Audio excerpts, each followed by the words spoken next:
go. You know, man, black men should come out here and tour this, but not to celebrate a man that lived his life like a transvestite. Right. They should come out here to celebrate a black man who, in the utterness of poverty, took care of his family. You know, man, if you believe Reby, this man raised 9 children in a 2-family house in one of the poorest cities in America with one of the highest drug rates, especially in the late 60s, after the war against black people for asking for civil rights. Joe Jackson, first of all, this ain't even Michael Jackson's house. This is Joe Jackson's house. Damn right. They calling it Michael Jackson's house. This is Joe Jackson's house. Damn right. You understand? Right. But that's the kind of brutality that's done to the black man's image, and people don't even realize. Damn right. They don't even realize when white America comes in and systematically rips a black man's history apart. I'd like to meet all the black men who raised 9 kids in 1968. You understand? In a poor town like this. Yes, I can guarantee you that number is minuscule. That's right. You understand? And forget about today. We've been so brainwashed today. A man will walk away from a woman with 1 kid. That's right. Some cats leave women while they pregnant. Right. But then they're going to spend billions of dollars to make a movie and make Joe Jackson the demon of the damn movie just to make Michael Jackson, who also tore down black men's image because he lived like a transvestite for half his life. That's right. You know what I mean? Dressed up like a woman, cat. That's right. You know what I'm saying? Like, that's why what you do in Chicago is so damn important.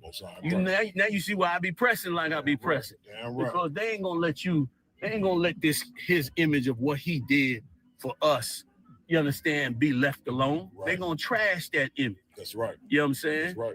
Like when you go back and you read the story, if you listen to Reby and Janet and them, Michael was rebellious. Right. And his father had to use that discipline. Right. And if you was a man of half the ability of being a man living in a place like this, you know what I'm saying? I would beat my son too. You know why? Because I would be so scared he gonna become a drug dealer. Right. And I'd be so scared he gonna spend the rest of his life in a penitentiary. Right. I'd be so scared he gonna be murdered on the streets of Gary, Indiana. Right. Something my mother told me one day that never left me. We was, you know, I was becoming a teenager and I was turning like 18, 19. And I told my mother, I said, you know what, Mom, I can't finish college. I feel like a failure. You understand? I feel like I need to do more. My mother said, listen, you should go as high as you could go. But I want you to understand something. You grew up in these projects in the Bronx. You didn't become a drug dealer. Right. You didn't become a murderer. Right. You're not in the penitentiary. She said, I don't give a damn if you become a garbage man or whatever. You understand? Because you, as far as I'm concerned, you done already succeeded in life. And that shit stuck with me. You know what I'm saying? Right. We feeling bad for not going to so many heights. And listen, there's nothing wrong with that. Right. We should go to as high as we could go. Damn right. But make no mistake, just surviving in this place is a ridiculous accomplishment. Damn right. And Joe Jackson did that. Damn right. Joe did that. And look, his name ain't even on his house. Right. They done took the name off his house. You know, according to the scriptures, you're supposed to keep your mark. Damn right.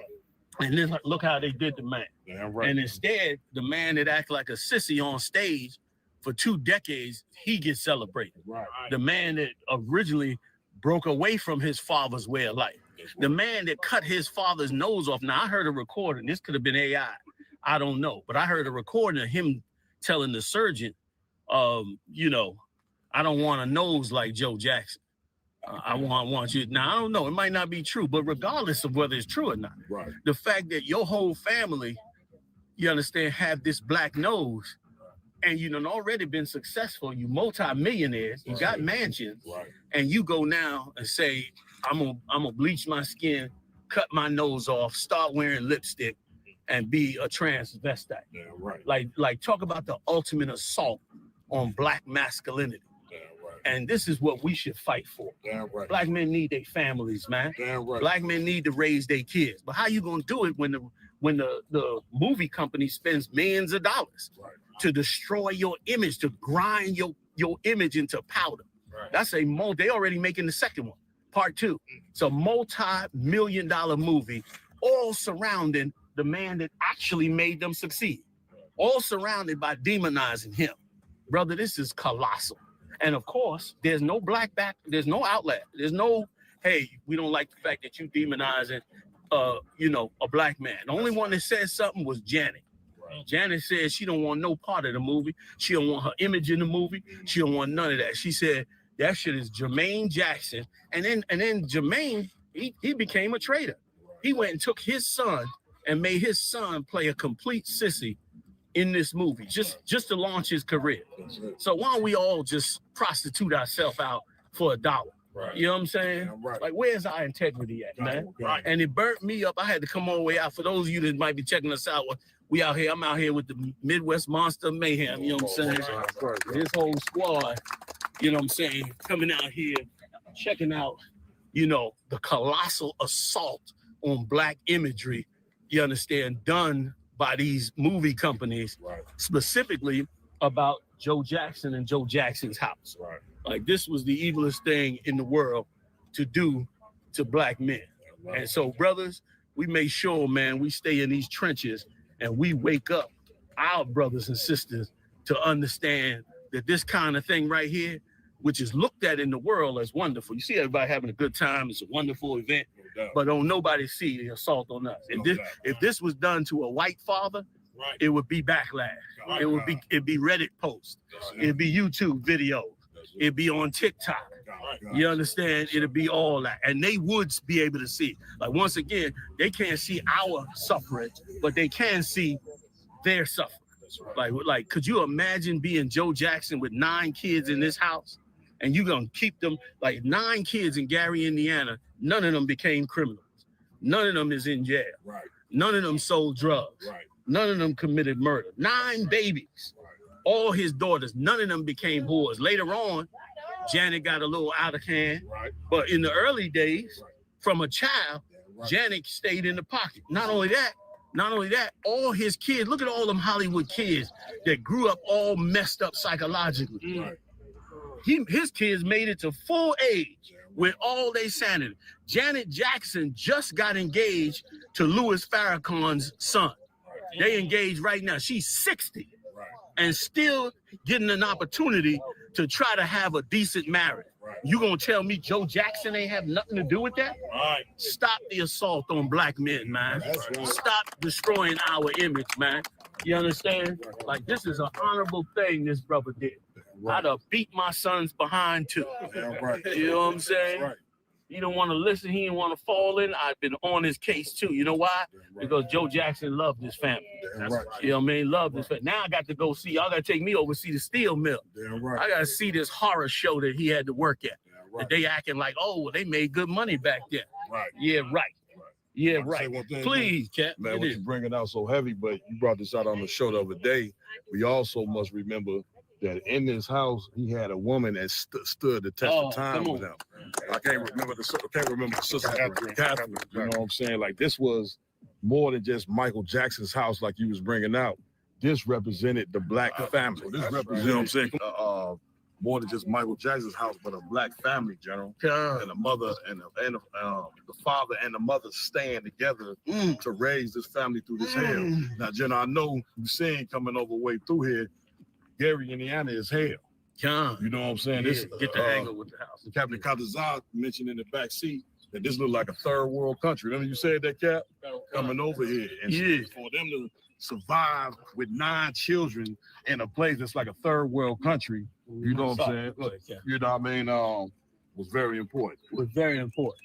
And let me tell you, what you're saying is so heavy. Catherine had to endure everything, including Joe. Right. You ain't gonna tell me Joe came home happy and comfortable every night. Damn right. You ain't gonna tell me Joe came home smiling and laughing every night. Exactly. You go work in a steel mill in the 60s. Right. In the 60s, you weren't even a human to the white man. Damn right. You wasn't even a person to the white man. All this old civil rights stuff that was just coming in. Right. Before that, you was nigh onto a monkey to him. You know what I'm saying? Yes, working in his damn factory. Yes, and so Catherine had to deal with all of that coming home. Damn right. You understand? Which was just horrible. Right. But raised 9 kids like you bringing out, stuck with that, brother. You understand? Which is amazing. Damn right. None of that celebrated. Damn right. None of that's looked at. Only thing is looked at is the fact that he could sing and dance. You want to talk about a selfish beast Right. to just first of all, rename his father's house. Right.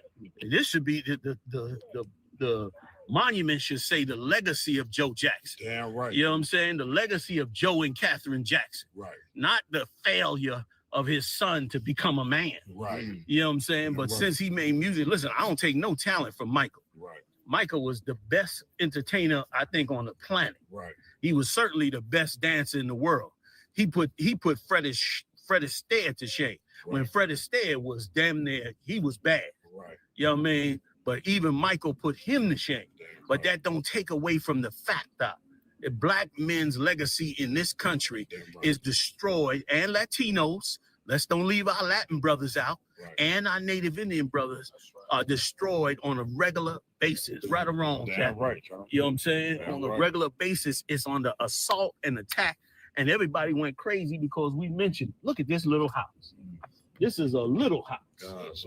And listen, if you could go just right over to these two, just point at these two houses. The two houses next door is barely survivable. This one up here, the roof is falling off. That one over there, the whole front of the house is destroyed. And if we get somebody, turn around, wait a minute, turn around. This is what it really looked like. Look at that house right there. Like these houses coming down here from Gary, all in Gary, were destroyed. Right. They was living in utter poverty and right. raised 9 children.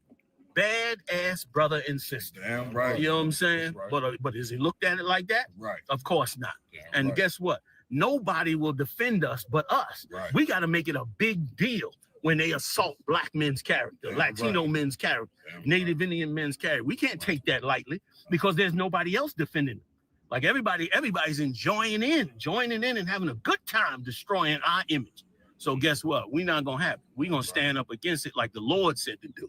Right. You understand? Because how else we gonna get our families back so we can get our nation back? Get me that scripture where the Lord said, first he bindeth the woman. Right. Let's get that first. I mentioned this one on the show. Y'all know what I want. Quick. You know what I'm saying? Like this is what has been done to us here. Yeah, right. And it's just a small example of what has happened to us in this slavery for 400 years. And remember something else. Somebody else give me the one in the New Testament where Christ said in the beginning, you know, a man and a woman to get married. Moses gave you a bill of divorce. Right. Pull that scripture for me. Tell me when you got the first one. I got it. Go ahead and read it. Wakanda, General. This is the book of Matthew, chapter 12, verse 20, verse 29, verse 28. But if I cast out devils by the Spirit of the Most High, the kingdom of the Most High is come unto you. Verse 29. Or else, how can one enter into a strong man's house and spoil his goods? Right. How you get into a strong man's house and destroy it? Right. How you destroy his house? How do you destroy black men out of their nation? Go ahead. Except he first by the strong man. Bind the strong man. You got to first tie up that strong man. Right. Now, we was tied up in slavery. Then he just beat us down until tying us up was able to be done without chains. Right. That's where we at now. We tied up without chains. And it is why a movie like this can just go out and make millions of dollars, right. and nobody has a conscience Right. about what may have been done. That's it. Nobody even think about it. That's it. When meanwhile, this thing here was a gigantic multi-million-dollar scam Right. on black people and black men's character, man. Yeah. And an absolutely campaigning boost to the black homosexual community, which they have been pushing straight out of what's the college over there in Baltimore? Howard? No, in Baltimore. The one that they was running the coronavirus charting under. Oh, I forget the name of it. The one where the first open heart surgery was.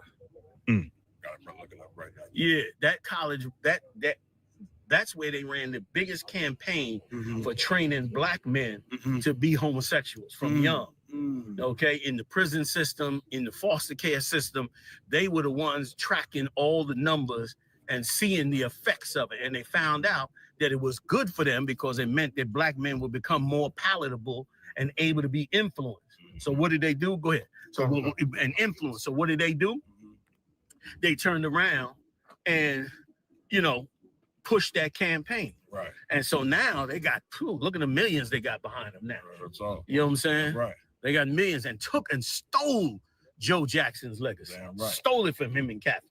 And instead turned it into a big campaign for the homosexual life. And like I say, Please, too, Cap. it's so heavy what you bringing out is Cap, that come on, you want to get into any time that you see, okay, hold. you know, black masculinity being attacked like this through a movie, through radio, the whole point is so the white man could be your father. Exactly. He wants to be your spiritual father. As you seen in the movie, they making the record execs and the cat that Michael deal with, like they should get the credit for his success. When the credits of his success should be towards his father, not towards them. Right. You know, and it's so heavy that they come out with a movie like this now when 80% of black homes are already destroyed. This goes to show you that this man is trying to completely wipe you out, which is why a leader like Commander Jenny Hunter is so important. We want to thank under Yahweh Shah. You know what I'm saying? We want to thank Commander Jenny Hunter for coming. He didn't have to do this. He didn't have to come to Gary to shoot this film. You know what I'm saying? But he's doing this so you brothers and sisters can wake up to the attack and the assault that the black and brown family is under. So I just want to thank you for coming out doing that. All right, so can I get that other scripture? You got it? Yes, sir. Go ahead. This is Matthew's, the 19th chapter, and the 8th verse. He saith unto them, Moses, because of the hardness of your hearts, suffered you to put away your wives. Right, because our hearts was hardened when we came out of Egypt. Because why? The Egyptians taught us to hate our wives, just like America teaching us to hate our wives. So our hearts was hardened. They made our women harlots, so of course we didn't want to deal with them. But so Moses said, well, to get us out of here and keep us all together, I'm gonna let y'all divorce her. If she ain't right, you can prove she ain't right, I'm gonna let you divorce her. And he knew it wasn't the original law, but he trying to save these people out of here. So he turned around and passed that law for us to try to, you know, be able to still function. And how did that happen? Being under the Egyptians, man. What has happened to the black all over the internet? People is arguing and debating over relationships and what's right and what's wrong and can you do this and can you do that and all this. The whole debate is because the slave master has destroyed the structure of the family. He destroyed it with things like this. He destroyed the structure of the family, and more importantly, destroyed the structure of the black man's image so that he could destroy the family, which in essence was binding the strong man without chains, which is what he did. Read on. But from the beginning, it was not so. But in the beginning, it wasn't so. Right. Once we got out of here and was out of here for a decent period of time, we was able to fix us and put our marriages back together and put our families back together. And that's what made it right. You know what I mean? So we should wake up. We should open our eyes that so much is being done to us that we're totally unaware of. But now is the time to become aware of it. Go ahead. And I say unto you, whosoever shall put away his wife, except it be for fornication, and shall marry another, committeth adultery. And whoso married her, which is put away, doth commit adultery. Right. Christ tried to set the record straight. You can't just decide to sleep with a woman, throw her away, and then you go get another one. Christ said that's adultery. You understand? And you can't just see some woman who the brother threw away wrongfully and say you gonna creep up there and now marry her. Christ said you commit adultery too. You know what I mean? So these are the kind of things we need back in our world. You know what I mean? We instead of arguing all day on the internet on what a woman could do and what a relationship should be and how it should be and all this old bullshit, we need to go back to the rules that's already been written 5,000 years ago for us to rock on out. Then we can get on the bigger problems, you know what I'm saying? Like the black man's image, like the image of blacks, Latinos, and Native Indians, like the struggle that we have that's always in the hands of somebody else. We can't get to that if we all stuck on how can I be in a relationship? Should I be in this, that, and the other? Joe and Catherine gave us a blueprint, man. They gave us a straight up blueprint. You got 9, stick together, struggle together, pay for them kids together. You understand? Work hard at it to do it. Discipline them kids. All that is in the movie, but it ain't in the movie showing Joe and Catherine like they did it right. You know what I mean? It's in the movie to show him as a demon in the whole damn movie. You know what I mean? Which is evil ahead and evil as hell and we're gonna speak on things like this in Hollywood, man. Right. So I said what I wanted to say on the cat. You know, man, I'm so mad. If I could say I one want to get more off this thing, block so goddamn bad. you know what I mean? And I want to see that steel mill that Joe suffered in trying to raise these 9 babies. Go ahead. What was you gonna say?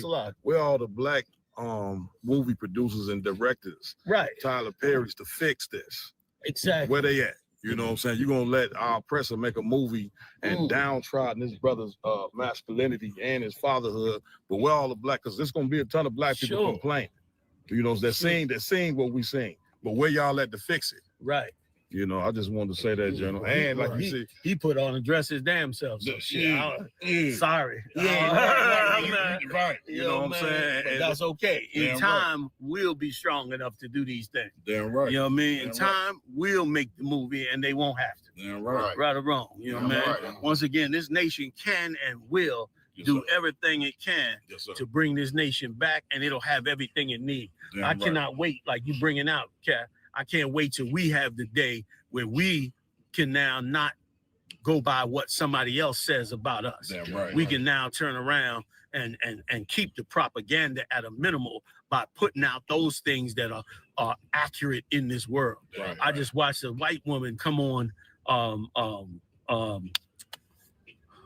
Black Authentic Truth's channel, and she said, look, black men are demonized in the news and demonized every day as being criminals and leaving their kids and all that. She said, let me tell you a secret. Now, this is according to her. You can go to Black Authentic Truth to find out. She said, what you don't know is that a white man kills his whole family every day in the United States. That's what she said. I was like, what? She said, every day in the United States, there's a white man who kills his family. You know what I mean? But meanwhile, in the news, if you had to guess just based on the propaganda, you would believe black men is the most horrible men in the world. When the statistics say 85% of black men stay with their family. 85%. That's what the record. That's what the stats say. That ain't what's on the campaign. That's not the propaganda. But that's what the stats say. You know what I'm saying? So, and if nobody don't bring it out, then we just look like, you know, evil men that don't care about our kids and our family. And brothers like Joe Jackson and Catherine Jackson, his wife, don't never get recognized for the amazing work that they did. You understand? This is Joe Jackson house. Damn right.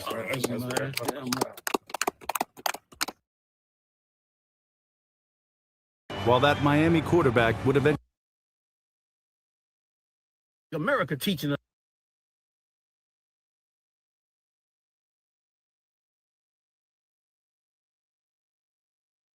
Yeah. I had to come up. I'm up here I'm still in Gary. But wait till you hear this crazy story about this town that's called, what's it called? East Chicago. East Chicago. It's called East Chicago. But dig this, fam. It's in Indiana. And it's got its name because the white people that fled from Gary, Indiana, fled up here to this part of Indiana and then broke the town off and made their own town. Break it down, I will. Comic Concert. So it's several cities that's around Gary, Indiana, that used to be a part of Gary, Indiana. Like during the 50s and 60s, when Gary it became a black city, white flight took part and they separated themselves from Gary. Come on, Cat. Come on, man. Go ahead, Comic Con. So they separate themselves. So they wouldn't have to be caught up in what black people was caught up in Gary. Absolutely. And still in Indiana made their own city. Absolutely. See that? That's crazy, man. That's crazy. So show you now for all those that act like Joe Jackson didn't do nothing with his 9 children and his wife. Okay, the man had to drive up here. By the way, for everybody that don't know, he's standing behind the plant. This is where Joe Jackson worked at to raise them 9 babies. He raised them 9 babies working in here. You understand? That's where he was working at. Hell, we up in the city now. And now the city is predominantly run by white people on this side. While Gary, Indiana, as you're going to see in the footage, hell on wheels, right or wrong. You understand? And so, I mean, god dang. So now, Ross, your dad works in the plant too, Yep, Carl Con. right? Down in Gary. Yep, in Carl Con and Gary. So he knows and experienced what it was like, and I know you know and experience what it was like. Yep, I'm back Carl Con. again. I'm having a ball out here. They calling from the East Coast, like, get your ass back over here. I told y'all better hurry up, give me back, because I might not go back. Hell no, let me stop. Israel, you know how we do. But I got Rosh Kabral, who grew up in Gary, right near the Sodomite of Pot, and whose father also worked in the steel plant. Now, what was it like growing up in this Gary? So like growing up, sir, in Gary, it was just rough. It was just rough, bad in buildings, bad in schools, bad in everything. So the city was pretty much abandoned. So what were the temptations for you a young man, you know what I'm saying? What was the temptations for a young man coming up in that town? So number one was gang violence. Gang violence. Number one, sir, drug abuse. Drug abuse. And church. And church. Damn, church was a bad place too. Damn. Good night. You would never think church would be on the list. They got, I don't know if you see, but One on rough that. as Gary look, Yeah, John, they got some mega churches that look like I saw. look like the White House. Yes, Right. I saw. Yeah. They were financing them churches because them churches was part of the problem. Yeah. Right or wrong. Yes, sir. Now nobody can dispute that because you lived it. Yep. You lived exactly how Michael Jackson lived, Right. and you would know firsthand, you know, how it went down. Now let me ask you a question. Yes, sir. I noticed you're not a drug addict. I noticed you're not in the penitentiary. I noticed that you didn't get to be a part of all that. Now I know the truth had a lot with helping you, but before the truth, like what kept you out of the mix of being destroyed like so many brothers in America? And this is such an important question because brothers across the country will see this and they're going to need to know what is the thing that a young black man needs, Latino, Native Indian, just a young brother, man, trying to not, you understand, get caught up into the games that was set out here to destroy both his soul and his body. What did it for you? Carl Concert is so similar because I had a father and a mother at the time. I had the same thing as that. Yeah. So wait a minute, you saying your father and your mother helped stop you from, now come on now, you just saying that because I'm tell me the truth. That's the truth. Your dad and your mom being in the house together kept you from falling into the same thing. He from Gary, Indiana. I done made my case already. I want to see who's gonna make a case against it. I done made my case, Cat. You understand? Joe Jackson and Catherine were lifesavers. They were lifesavers. They saved them boys and them girls. And you was down there around that whole zone. And so you saw firsthand and see firsthand what goes on. And I mean, you must thank your dad and your mom for doing what they did. I want you to know that his father worked in the plant too, the other plant down in Gary. This is like an offshoot of Gary. It's really Gary. This is right here. But they changed the name, broke off, and made their own white city. And he made it out the same way Michael Jackson made it out. But through the grace and mercy of the Lord, and Yahweh Shah dying for us to do the goddamn right thing, this man came into the truth. He took what his father and mother made, and he didn't put on lipstick and eyebrow pencil and start dancing and talking like a woman. He turned around and came into the truth and took what they gave him, and now he out here waking up brothers. Get a shot of these brothers. He waking up brothers, you understand, all across the country. And you understand, like, once again, what's your dad's name? If you don't mind me. Jason. Right. So Jason and if you don't mind, use their first name. Jason and Amanda, you know, they raised him and brought him up out of Gary, and this is what they did.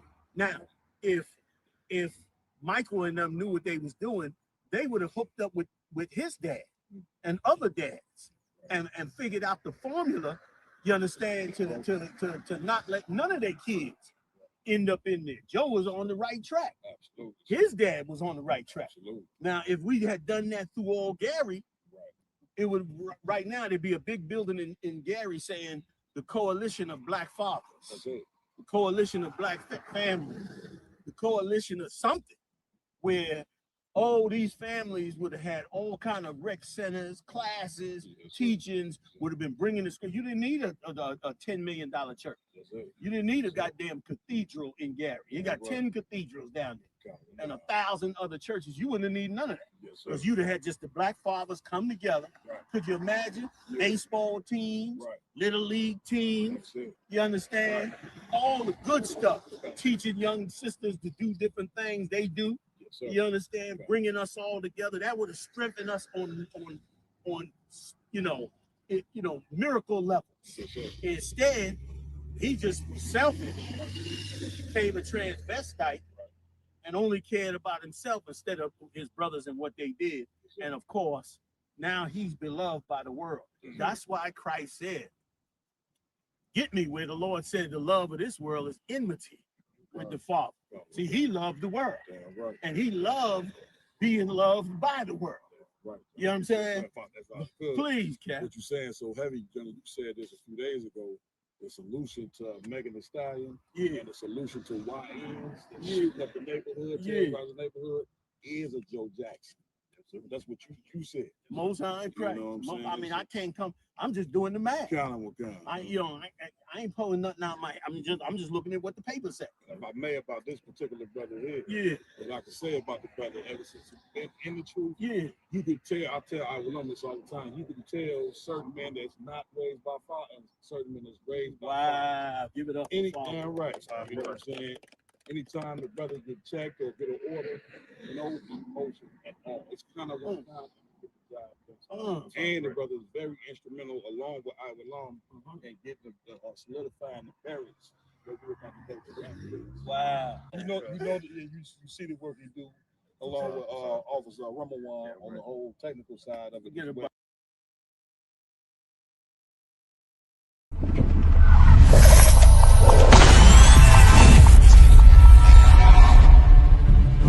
You're a black Marine or a black whatever in the white man's military, that make them want to kill you more. Like when they see the uniform on you, they get an extra disdain for you. You know what I'm saying? Because they don't understand why in the hell do you want to fight for them. Cared enough about your trials and tribulations, the things that you suffered through, and how to get out of that. That's your history. You don't need a white man to have no remembrances for it. Yeah, you chastise the child too hard, or you create trauma. If you don't say nothing to the child, then you making them soft. That's it. You know what I'm saying? Like, it ain't no way for a black man to be right even when he is white people that's out there that want to help black and Hispanic people, the best thing you can do is just leave us the hell alone. They are all against you. They all want to destroy you, and the ultimate goal of all of them is to put you back into slavery and subjection. Real Nigga University in 5, 4, 3, 2. Let's get it. 1.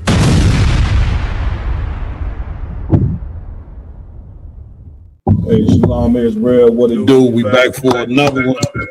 Round Table Truth, man. About to get it in every Friday night, 8 p.m. Central. Y'all know how we like to do it, ISBK style. But before we get started on the different topics and stories that we're gonna go over here tonight, like always, man, I want to give it up to the nigga God, man, the God of blacks, Hispanics, and Native American Indians. And of course, we want to give it up to our king, Yahweh Shah Mashiach, whom the world ignorantly calls Jesus Christ. If you don't see Yahweh Shah Mashiach name on the ballot, don't vote. Right. Everybody worried about voting. I don't see his name on there. I don't see the Commander Jenny Hunter. Look, I go to the polls, y'all done, and I'm gonna look for them names on the ballot. I'm gonna say, I don't see them. Y'all can go ahead and keep that. You get my point. Also, we got to give it up to the man with the plan, none other than Commanding General Yohana. Yohana, get me right on this, Akim. He was in Chicago all week last week, man. Man, get me right on it. Putting that work in, man. Putting that work in. I mean, listen, wore me out. I told Journal, I said, man, you had to be, you the real monster. I mean, you know, so we definitely got it in last week. We went out to Gary. I think we did Black Watch twice. Milwaukee. We went out to Milwaukee. We raised up some brothers out there, and he did the Black Watch out there as well. We did the Black Watch 3 times, as a matter of fact. Right. Twice here and once in Milwaukee. Wednesday, rose brothers up out there.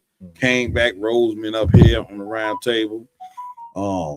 Man, what didn't he went do? To Gary, rose a brother up.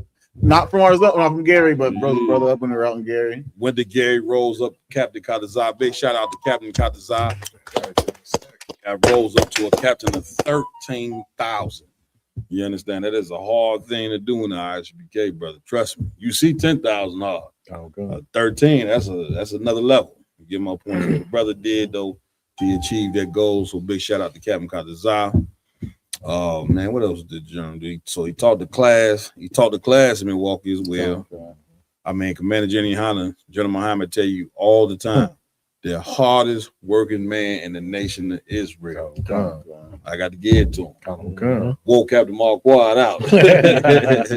General got on the plane, man. I was at the crib. I'm talking about I could go work out, go do that. I damn near didn't even want to go take my kid and walk him to the bus. You know what I'm saying? All right. Where we at with it? Like always, man, I got to introduce my host that rock it out with me every week. To my right, we got Officer Lamakiala in the building. You understand? To my left, we got Officer Yaradan. Captain Yaradan. I got to get used to these brothers being captain. Let me redo this again. Captain Lamakiala in the building. Give him a hand. All right. To my left, we got Captain Yaradan in the building. What the niggas doing get all these high ranks, man? Now I got to remember. All right. All right. To my far right, we got Captain Iwalam in the building. All right. And Officer Mayad will be joining us shortly. I also want to give it up to my tech team, baddest tech team in town, Officer Ramawan again, man. Is it Captain Raj Karab yet? Up there. You don't even get up there. Officer Raj Karab, man. Y'all know how we do it. So what's new in the Rocky? There's a lot going on. Talk to me, man. Hey, man. Go ahead, y'all done. Hey, Ramon, could you give me a water about the show? Go ahead, y'all done. It's a lucky, Cap. Please. Everybody been talking about this old Drake stuff. Did you get the chance to check it out? Man, I told you, man. I seen the brothers in the school talking about the night before it came. I even see IG came on there. You know what I'm saying? I seen Captain Zog. I say this is a light skinned nigga conversation. You know what I'm saying? I said this is a light skinned thing here. I say, but they talk about it so much. I was waiting for the album to drop, you know what I mean? And I don't even really listen to the Cat Drake. But get me right on the album. You heard it? I was in the gym listening to it this morning. It was decent. I ain't gonna lie to you, it was decent. I didn't hear the other two, but I heard the Iceman. It was decent, but okay, with the album, now I expect Kendrick Lamar to diss him again, because every song he dissing Kendrick. Every song. Damn near every song. So that means he couldn't honor that. He couldn't honor that. He couldn't let it go. Pride and got in his way, huh? Yeah, he couldn't let that go. So now is this 3 albums released at once? Come 3 separate albums. So like when you go on YouTube Music, get me right on it. It's all in one, or you gotta hit 3 different. You gotta download 3 different. Oh, ones. do you? Yeah. Damn. I ain't listened to the other 2. I heard the other 2 was like for women. Right. I'm gonna check them out, but okay. The Iceman was decent though. I got you. So he rapping the women on the other 2, huh? Come on, God. Check it out. You know what I'm saying? All right. With that being said, where we going first, Lamont? Come on. So first up, we're gonna go into self-proclaimed Dr. Cheyenne Bryant. He and his dad and her whole black people. You know I love you. I love my people, man. But we have got to stop calling ourselves doctors when we're really not a doctor. Y'all down. When is this gonna stop? Get me right on this, Doc. It's not, sir. It's not. It's not gonna stop. And I mean, you just so you could just wake up and say you got a what she said she got a doctorate. Mm-hmm. Lord have mercy. Play if we could play the tape. And you gotta be okay with that in that as an space. attack. But I think, and I've gotten this question from many viewers, and I owe it to them. You in do. service to Absolutely. them. Why not drop doctor from your name if you cannot bring forth that doctoral degree? And you got to be okay. I And see you got to that be okay view with it, that in that as an space. attack. But I think, and I've gotten this question from many viewers, and I owe it to them. You in do. service to Absolutely. them. Why not drop doctor from your name if you cannot bring forth that doctoral degree? And you got to be. Another one. No, there's a button right next interface. Yeah. So I've already covered this, right? And we're here obviously to talk about my new book. So I've earned the title. I have multiple degrees, and I'm not going to prove anything to anybody. And we're going to leave it just as that. So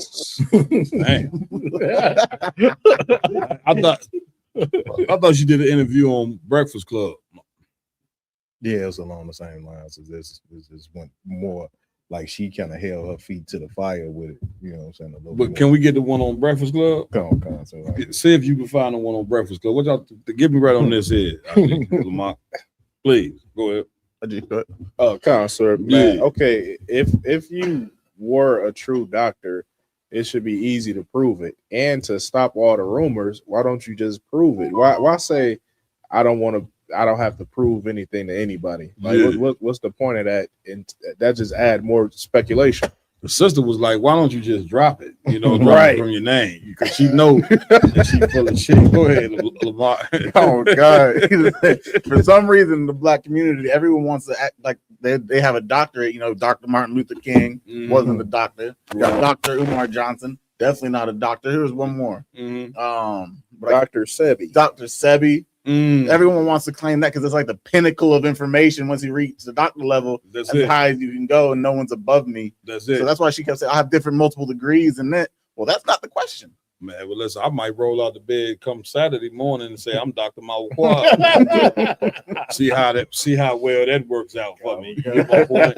Apparently, when you put that next to your name, people follow you. When you say you're a doctor, you get my point. And I mean, go ahead, y'all down. Get at. Just get you a white coat, Cappy. You go. That's it. That's it. You know what I'm saying? Like it is insane, man. Like we have got to stop this, man. You know what I'm saying? Like if you're a doctor, be that. If you ain't, you know what I'm saying? Don't be claiming something that you're not. But of course, our people are so in love with this world that they are willing to take that extra mile and just come flat out lie. Now the problem with it is what she doesn't understand and why she's being questioned about her whole doctor, you know, if she's a doctor or not, is because all the relationship advice that she been. How long has Broad been giving relationship advice? Give me right on this. For the past what? I think it just became popular when she just a couple of years ago she got real popular when she did Cam Newton and she did Nick what's the brother Nick Cannon, you know what I'm saying? She did Cole, and she was on their podcast. Give me right on this. Cole checking these cats, sitting there talking to them. I think like she is really a professional. Meanwhile, man, this is Keisha from the hood, man. And fixed herself up. Good looking woman, you know what I'm saying? Well, I mean, you can argue here and there, you know what I'm saying? Whatever, you know what I mean? But I would have supposed most people might look at it and say she all right, you know what I'm saying? But my point is that the sister just flat out lied about, you know what I'm saying, having this but going all over the globe and giving horrible relationship advice. You get my point? Like again, just because and if you had a doctorate, a doctor and whatever, man, that ain't gonna fix us, man. Like we gotta take the level of humility. You know what I'm saying? It's something that's better than having a doctorate. She need to learn what it is to be a woman of the Lord. Get my point? And that right there is what's important for our sisters to see, not somebody claiming to have a doctorate and getting up there giving horrible relationship advice. Lamont, if I may, like all this information, like you know, our systems, they flood the so-called white man schooling systems, thinking like that's actual knowledge that they need to help, anyone's lifestyle or their own lifestyles. But really, we got to move back to the scriptures. The so-called white man's information, his knowledge, his schools, all that. That's nonsense. Right. You understand? It ain't meant for us. That's that they let them have that. Yeah. What we need to do is just come back and go to our history books, our science book, That's you understand, which is the Holy Bible. That's it. That's what we need to do if you really have any real information or want some understanding. Man, listen, the best relationship advice a sister can get comes right out of that Bible. It comes right out of that book. You understand? Which our people are vastly separated from that book because we believe that that book is talking about another people. You understand? And don't realize that it's talking about us and it is filled with our history, right? And learn, you're supposed to learn from history. You know what I'm saying? You're supposed to learn from the people that's written in them records so you would know in this day and age how to act. You understand? Y'all done? Another thing I don't want is her not taking mental health as a serious thing. You know what I'm saying? As we know in the Black community, I don't want a lot of our people deal with mental health problems. That's a fact. That's a fact. You can't just go and just pull, you know what I'm saying, your opinions out of the air like this sister does all the time. That's it. She pulls opinions out of the air, not nothing medically backed or anything. It's a board that governs, how to deal with mental health patients. That's it. You know what I'm saying? You got schizophrenic people, bipolar people that needs actual help from a psychologist. Real talk. And you putting their life and whoever around them in danger if you proclaiming yourself to be an actual licensed doctor. And these people need to be on some kind of medicine, and you can't prescribe it. What she's doing, Doc, is committing fraud. Right. Like this is fraud. Like she got people thinking that she's a professional. You get my point, and again, destroying people behind the things that she's saying. Is it, man? Again, this is something that, man, this type of demon here been living in our community for a very long time.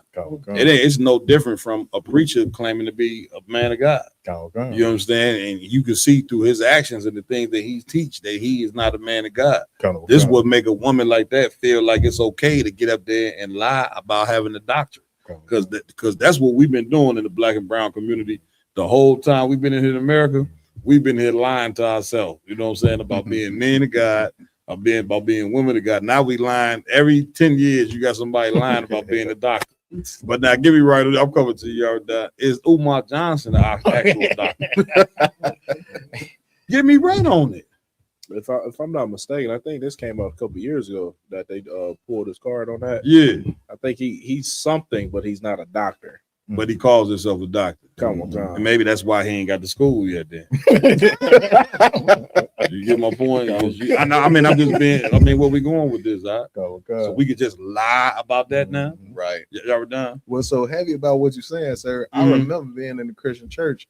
And a lot of what Christian pastors do, and even with higher ranking like deacons in the church, they call each other doctor. Yeah. They call each other doctors as a nickname. Hey, go ahead, doctor. You know what I'm saying? I did not know that. Yeah, that's like a slang to them. Like they a doctor of the law. Yeah, countable comes. Meanwhile, these cats here is doctors of sin. The only thing they can teach you how to do is be a damn sinner. Okay. I mean, this is insane. Now go ahead and play this video, Raj. Your doctorate because people can't find your dissertation online. How are you responding to that in this new era of your life? I'm going to clear it up once on here. I'm not doing it again. And I'm clearing it up for. So this interview is after the one we just watched. I believe it might have been right before. Oh, this was right before the interview. I got you. Go ahead, play it. For my doc squad, for my fan base, for my audience who deserve to hear me address it. For the folks who have already made up their mind to not like me or not understand me, listen, I don't give a fuck what your narrative is. I would like for you to recreate it, double down on it, and run that shit. Right there. Is that the professional way to address things? She knows she wrong. Yeah. Now, where did we just 2 weeks ago talk about alley cats? Roman Juan, where you keep getting these alley cats from, man? Yeah, this is an alley cat here talking about she a doctor. Good day. They made it. Listen, they lied all the way to the Breakfast Club. Facts, sir. You give my boy. It's like a cap. Go ahead. You remember Paul Pierce pulled the card though. Paul Pierce got her on this See? shit. Hey, listen, it's only right that we find that clip. Roscoe Rob, if you could find that clip of when Paul Pierce went in on Dr. Brian or whatever. Hold on, go ahead and run one. I was going to say the same thing, but Yeah, man. See if y'all can find that clip of Run One on where Paul Pierce went in on him. Go ahead, Avalon. Kawakad. If I'm not mistaken, Cap, I Preach. think it's a word for like a person that lies so much that they actually believe they lie. A habitual lie. You can tell she actually believed her lie that she's Right. really a doctor. Yeah, she do.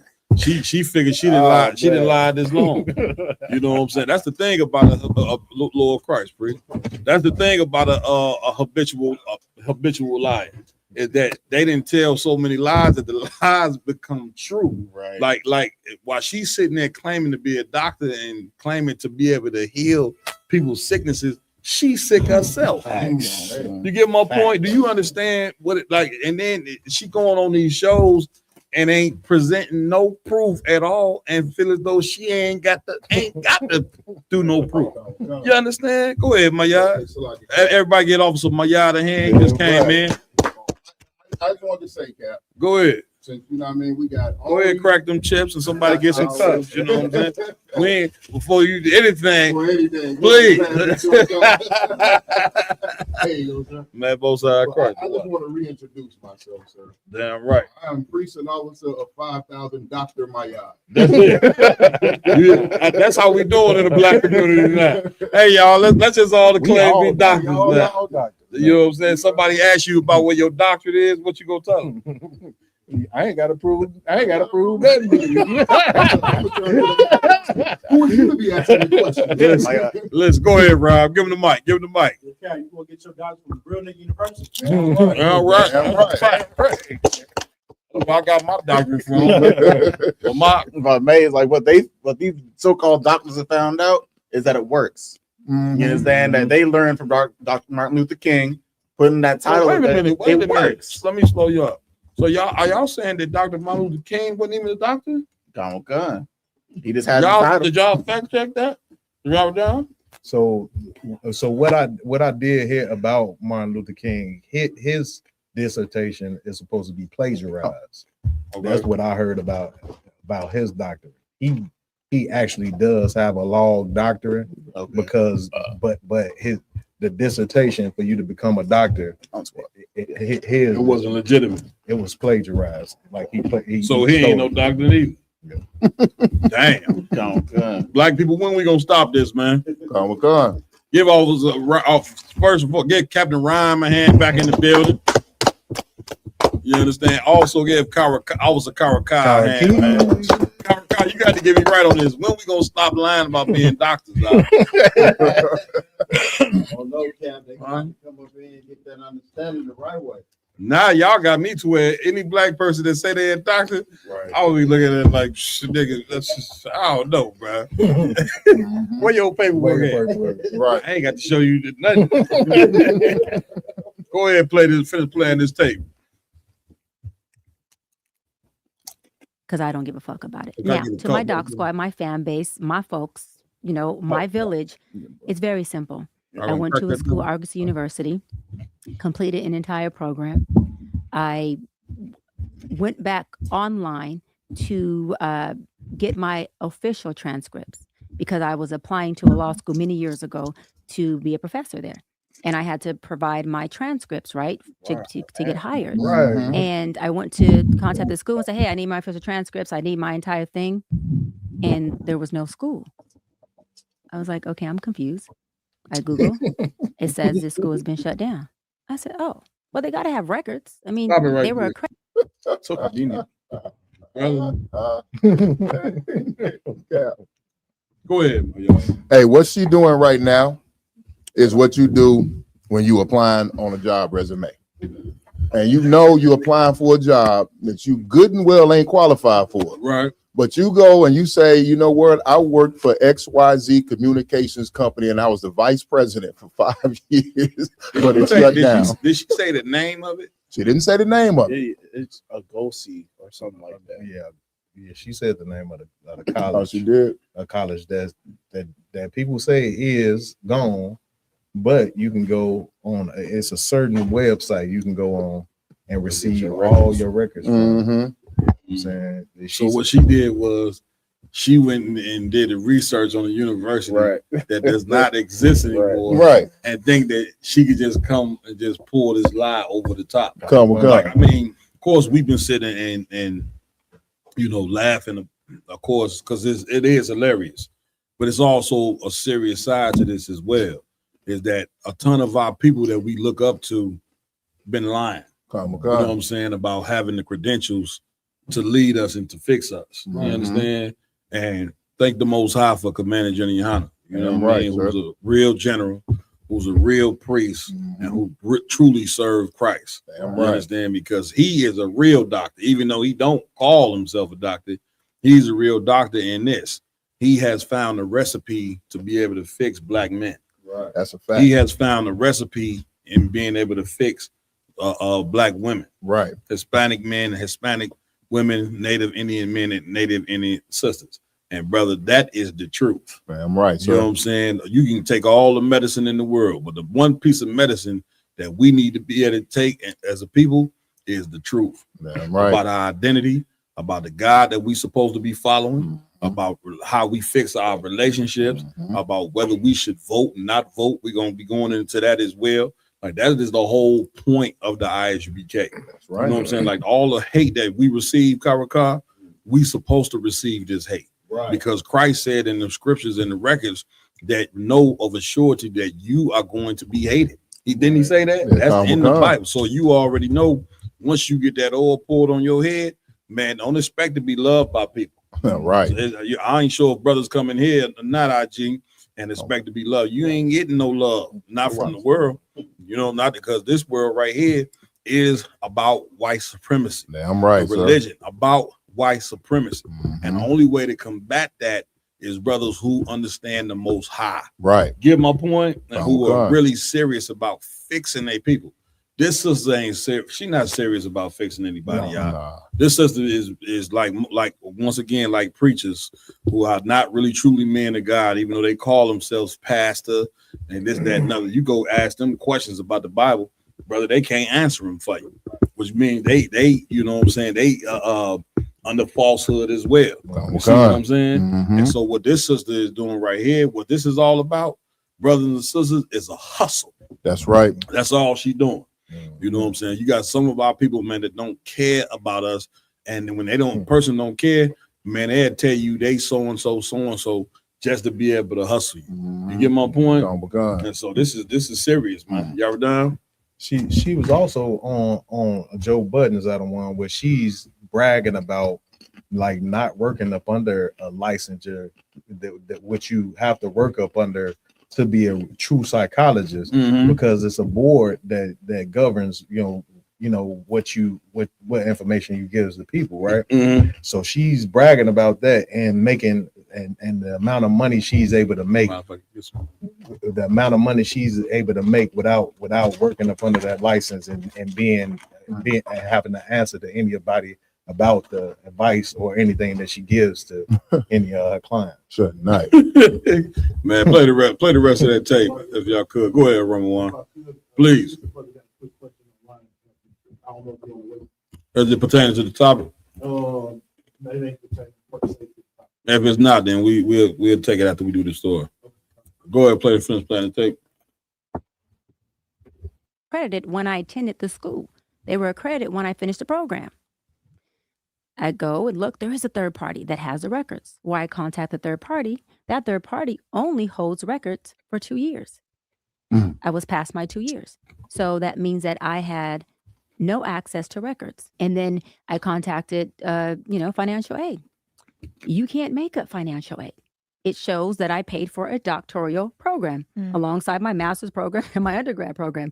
And they said, we can fully refund you your money under one circumstance.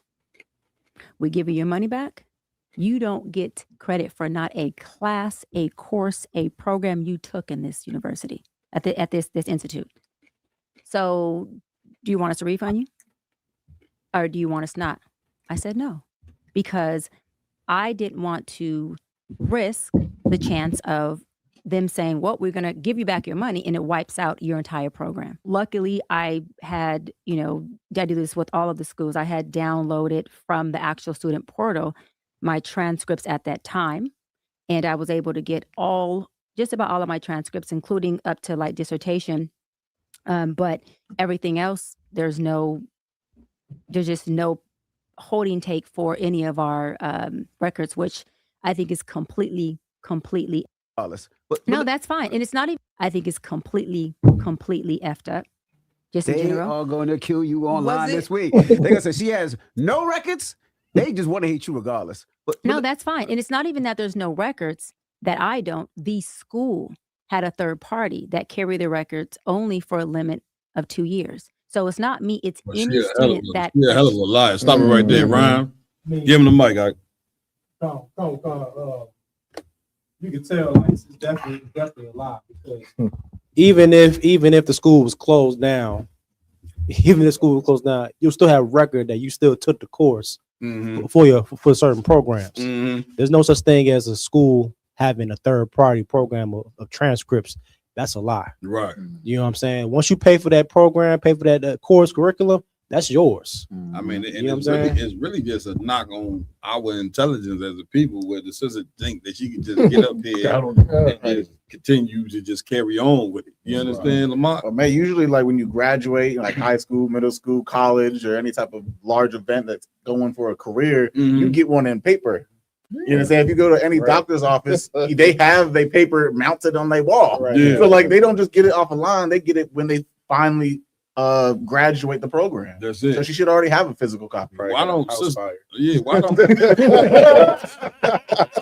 don't she just say that she's just not a doctor? She just, Keisha from the hood that just wants to give advice.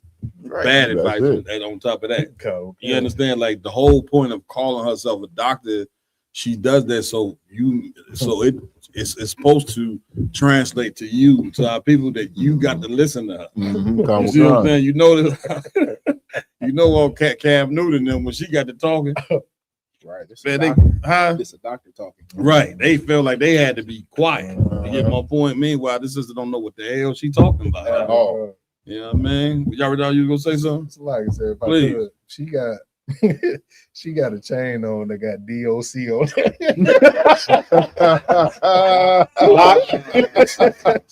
I know what that She is. the DOC. I could the DOC now. Listen, She got the formula. Let's get. Did y'all find a video of Paul Pierce?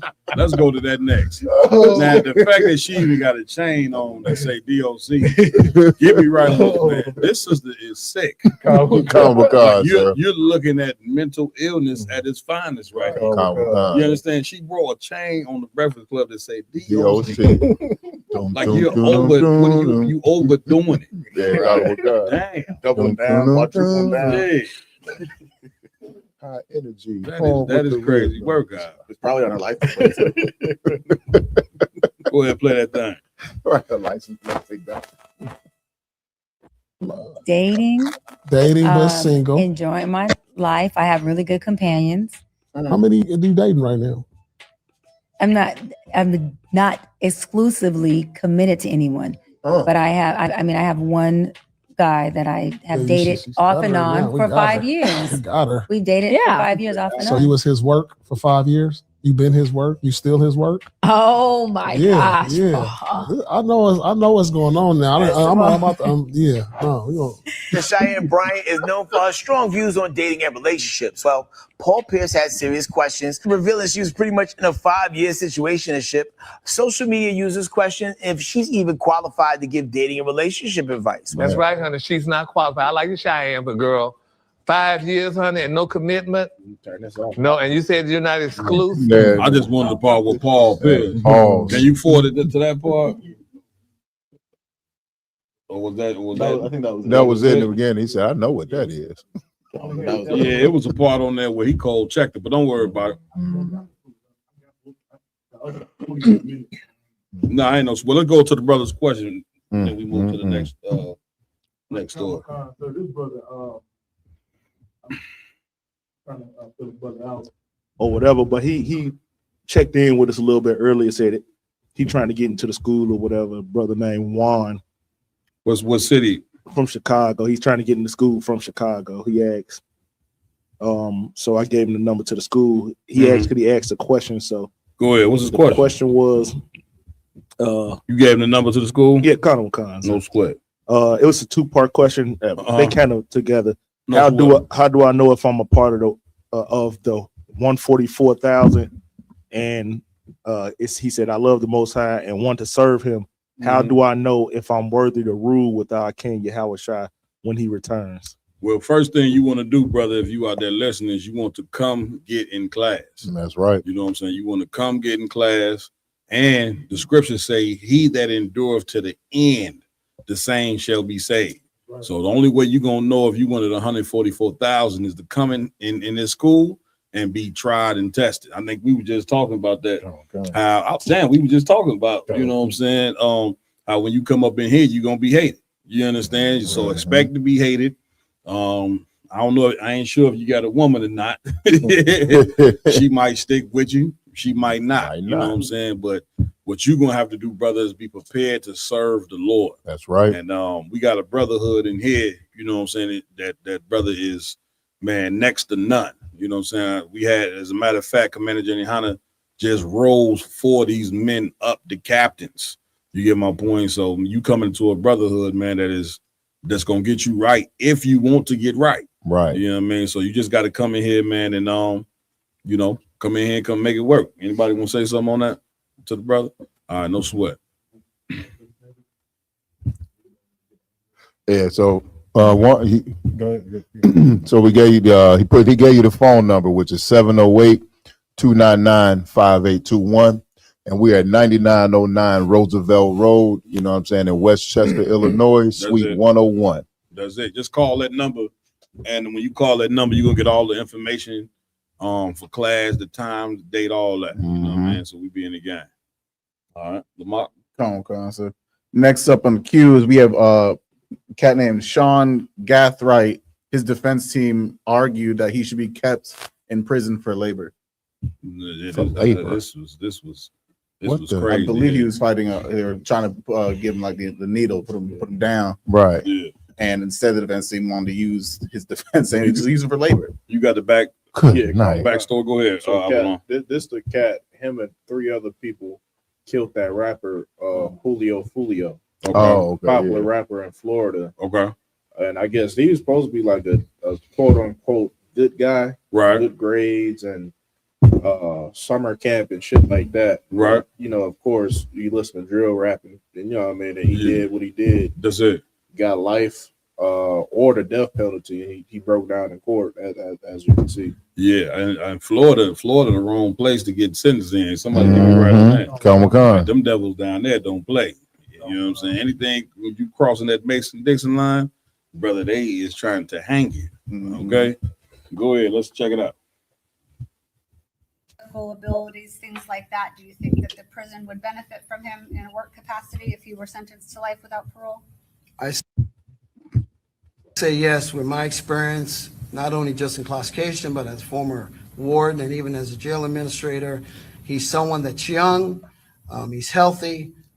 In reality, we need that labor, we need that sweat equity, and we will put him out there to work because we do have an aging prison population, jail administration. We have that. So we put these young individuals to work and get some sweat equity out of them since they are young and actually can do the work. And then we talk about Mr. Gathwright's age, physical abilities, things like that. Do you think that the sweat? Go ahead, Raj Karar. Young brothers out there, you got to come to the truth. You got to come into the truth because because if not, you're gonna be some white man sweat equity. Yes. Like I can't believe that. Like he had a death sentence, but they said no, keep him alive so he can work himself to death. That's the point. You see what I'm saying? I mean, the fact that this cat had the audacity to get up there and use those words, right? You know what I'm saying? I don't know if he was a defense attorney. I don't know what he was. I believe that was his own defense. That was his own defense to keep him alive. Damn. So his own defense got up there and said that like that. Like he didn't get up there and say, you know, this cat is young. He made a mistake. he should be kept alive so we can fix him. Right. You know what I'm saying? He got up there and said he should be kept alive so we can use his labor. Honorable You get Khan. my point once again, and this is his defense. And he said that, brothers and sisters, with a straight face. Mhm. You understand? Like, you supposed to know, you know what I'm saying, that the spirit that these people are in right now, man, I could tell you, they are tired of hiding who they truly are. I'm That's coming a to you, fact. Priest. They are tired of hiding who they are. You understand what I'm saying? Honorable Khan. And for him to get up there and use them words, brother, it means what we've been telling you in the ISUPK since 1969, that we are still in slavery. Damn right, sir. You get my point? And then you look on the brother's face right there, like Awalum was saying, you can see that this cat right here, you know what I'm saying, is a good kid.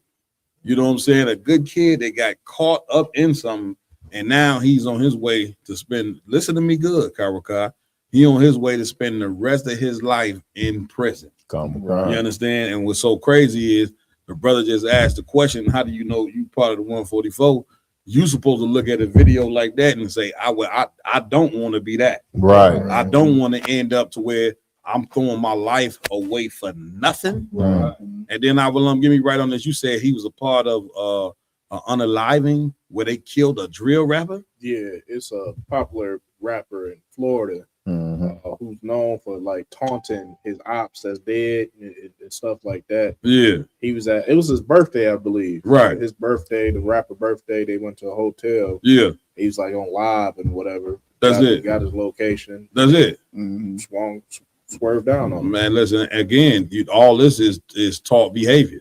You get my point? If you want rappers to influence other kids to taunt, this is where we at now. This is how destroyed we are as a people, to where we at a place where, you know, there are cats who are taunting other cats' death are getting rich and famous. Right. You understand? And this is what white supremacy want our young boys to believe is okay. Lamont. And the fact that the attorney said that, you know, all the people in the prisons are getting a little too old for this labor. Oh my God. Is going to show you that they're trying to fill the prisons back up with young, fresh men. That's it. You know, and to make sure they can do more free labor. That's the it. prison system has just became another slavery camp. That's it. You understand? They making sure it's either the grave, on the scene, on the spot, on the streets, I'm sorry. or Infamy, the other one with scripture where it say they hid in prison house. So either they're gonna put you down in the streets and let your dead body just lay there. That's it. Or they're gonna make sure you go straight to the pen where you gotta work your entire life. That's it. You understand, for free labor instead of just being, you know, executed on the spot like they used to do. Well, that's what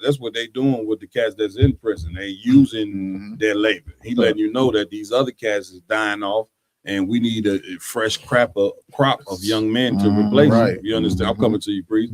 They need a fresh crop of young men to replace these cats. You understand what I'm saying? And now let me tell you something. This cat right here, he said this in the courtroom, right?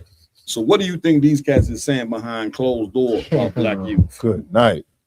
You understand? The scriptures say that these people take crafty counsel against our people. Don't the scripture say that? Like, you can only imagine what these devils is saying behind closed doors about, you know what I'm saying, our youth. And make no mistake, there's over 2 million black and Latino men in prison. All of that right there is a conspiracy, you know what I'm saying, that America has had for a very long time. The minute they wrote in the Constitution that slavery was abolished, except, you know what I'm saying, for a crime, brother, they got to working on what they could do to make sure that we still stay enslaved. That's a fact. And they've been running a hellified system to make sure that we fill up the prison. You understand? Rhyme. No, I was gonna say what you're breaking down so heavy because that's why Christ said, "Let your light shine before men, so that men can see your good works." That's it. We're at a time right now that young men needs role models. You understand me? Young men needs men to look up to. That's it. Because people look up to rappers and, you know what I'm saying, gangsters, drug dealers. It's time for young black men to look up positive black male role models. Yeah, I'm right. You know what I'm saying? Right. If I could, before that, Cap, please get out. I don't know if you remember a couple months back, we went over a story where the private prisons were suing different states. You know what I'm saying? Because when they build those private prisons, they're promised a certain amount of prisoners. That's it. You know what I'm saying? Those prisons are built on a population of people that are going to be in prison to do the labor, and they get paid off of every bed that's filled. That's a fact. So when a state does not deliver the promised amount of prisoners, the private prison sues the state for the money that they lost. Damn So right. it's up to the state to guarantee that they're gonna have heads in those beds. Man, listen, what you bringing out so heavy. I was just watching the interview that Tupac did. I know y'all probably seen this, where he was talking about how the town that he was locked in at Clinton Correctional Facility was basically an all-white town, and everybody in the town, this is how they lived.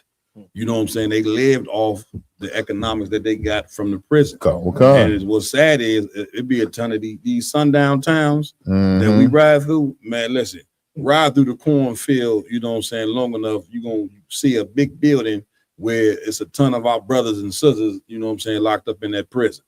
You understand? And it's feeding, like Pac was bringing out, this prison is feeding everybody in the town. You know, now, if that prison was there, these people would just be poor white trash. You know what I'm saying? But instead, they said they're gonna go ahead and take our destruction, our blood, our youth, and profit off of it. Now, how do we stop this? We stop it by doing something that we fighting to do, and that's get away from these goddamn voting polls. Damn right. You understand? What you don't understand, you worried about our people on there crying about voting, when meanwhile the cats that you voting, they making sure that your sons end up in prison.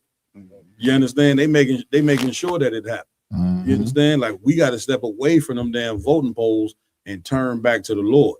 Now, turning back to the Lord is it's a concrete thing. It comes with rules. You can't just turn back to the Lord and say, well, I'm turning back to God and going to the imagination of your own mind. You know, like we was talking to the sister at the table. She said she talked to God in the closet. You see what I'm saying? I'm trying to explain to the sister, man, you talking to yourself, a demon. Right. In that damn closet. You understand? Like, if turning back to the Lord is turning back to the rules that the Lord put in place in order for us to be a strong society. Right. And that's why the ISUPK is so strong, because we are men of honor that are governed by rules. Damn and right. We go then and teach our women to be women of honor that are governed by rules. Like, this is how you stop your youth from going and filling up these prison systems, by turning back to the Lord and doing what the Lord says. Right. You get my point? What we have with? Con, this is an older video of basically white people's thoughts about. Let me get that scripture for me. It's the book of Isaiah, chapter 42 and verse 22. Go ahead. But this is a people robbed and spoiled. This is the people what? Robbed and spoiled. We rob what? Of our nationality. Spoiled means destroyed. Once you take away our nationality, our identity, you know what I'm saying, we become spoiled, which is destroyed, because we have no clue on who we are. So basically, we just whatever America has designed us to be. Whatever education they want to give you, you know what I'm saying, you take it and you learn that, and you become an American. You know what I'm saying? When you ain't brought here to be an American. You know what I'm saying? The Lord didn't put you in slavery to be an American. Right. He put you in slavery to overcome slavery for our forefathers' disobedience from not keeping these commandments. You get my point? So we supposed to come over here and find the Most High.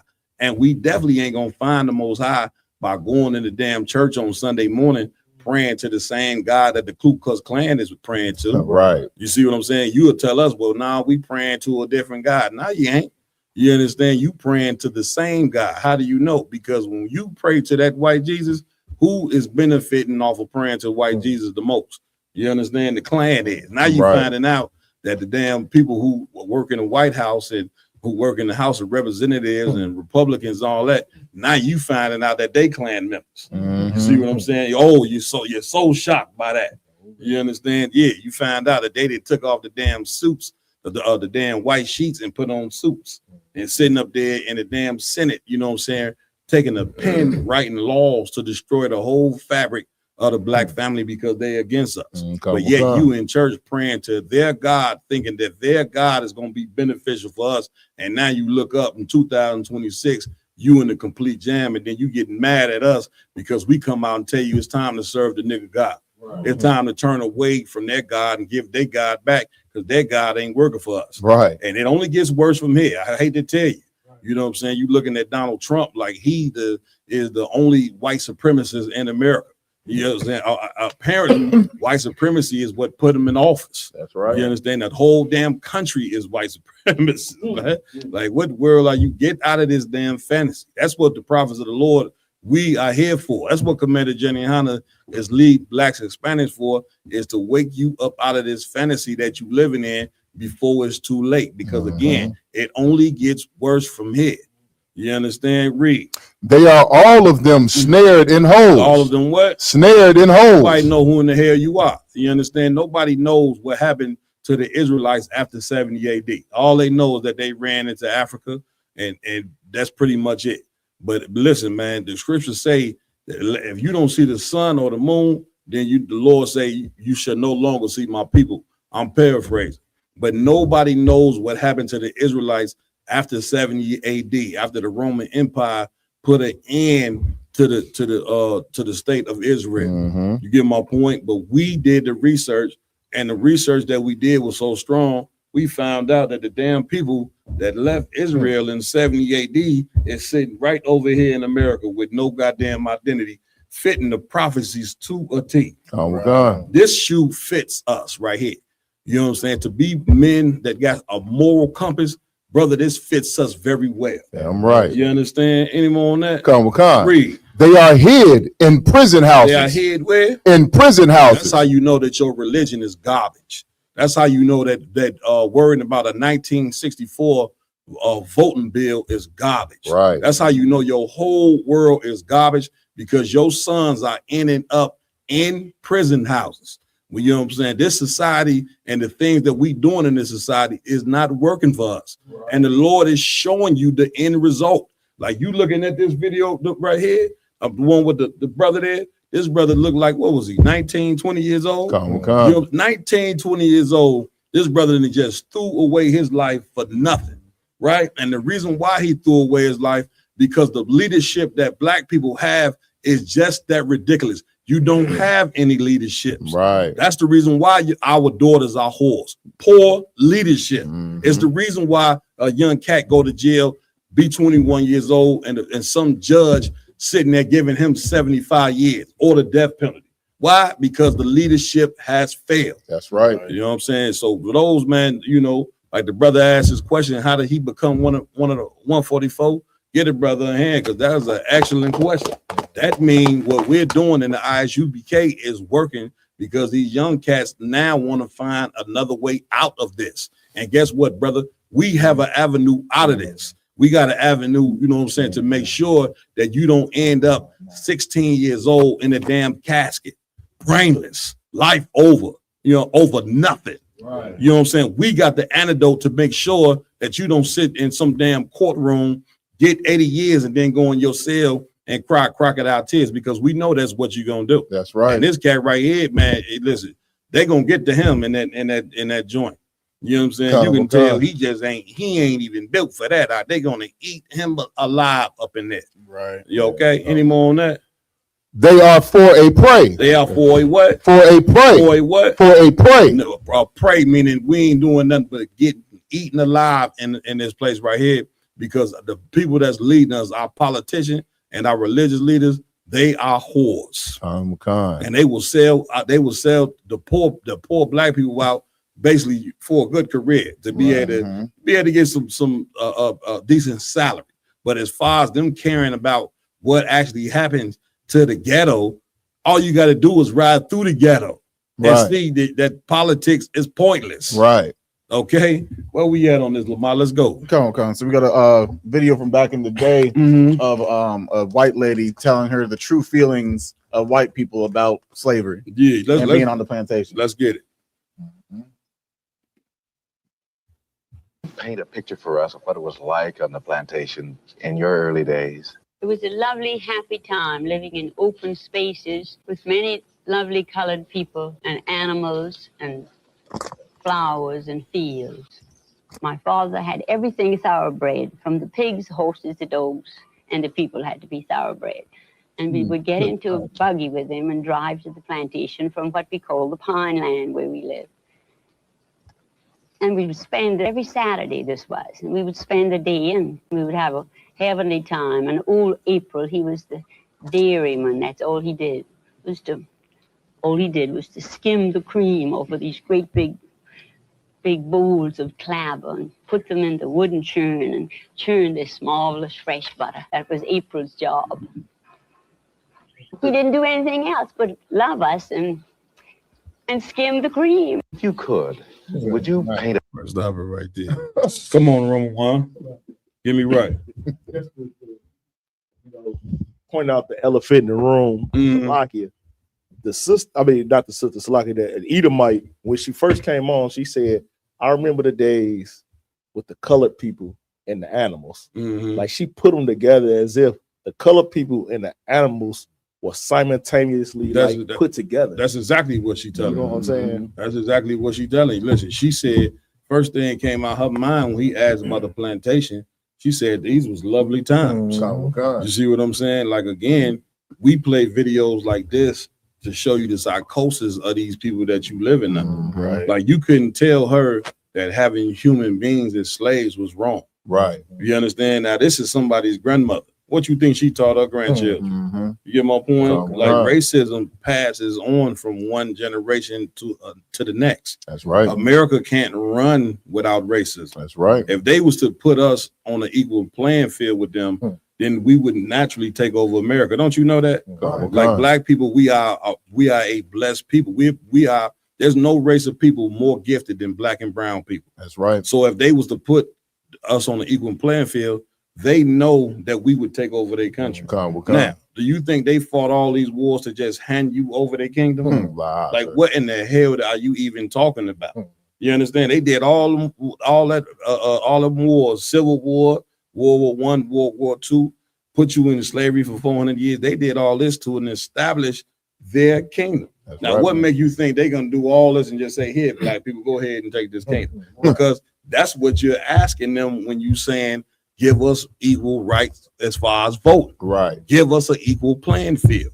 Why would the devil give you an equal playing field? Right. You get my point? Like, these are people of ours, brother, that are not intelligent. You want to know what intelligent is? You're looking at it right now. You understand? You're looking at some brothers in here. I'm surrounded around men that know that whole trying to join white America is not a real reality. You understand? And brothers and sisters, we gotta get up out of this, because again, I said it a few minutes ago, this don't get better.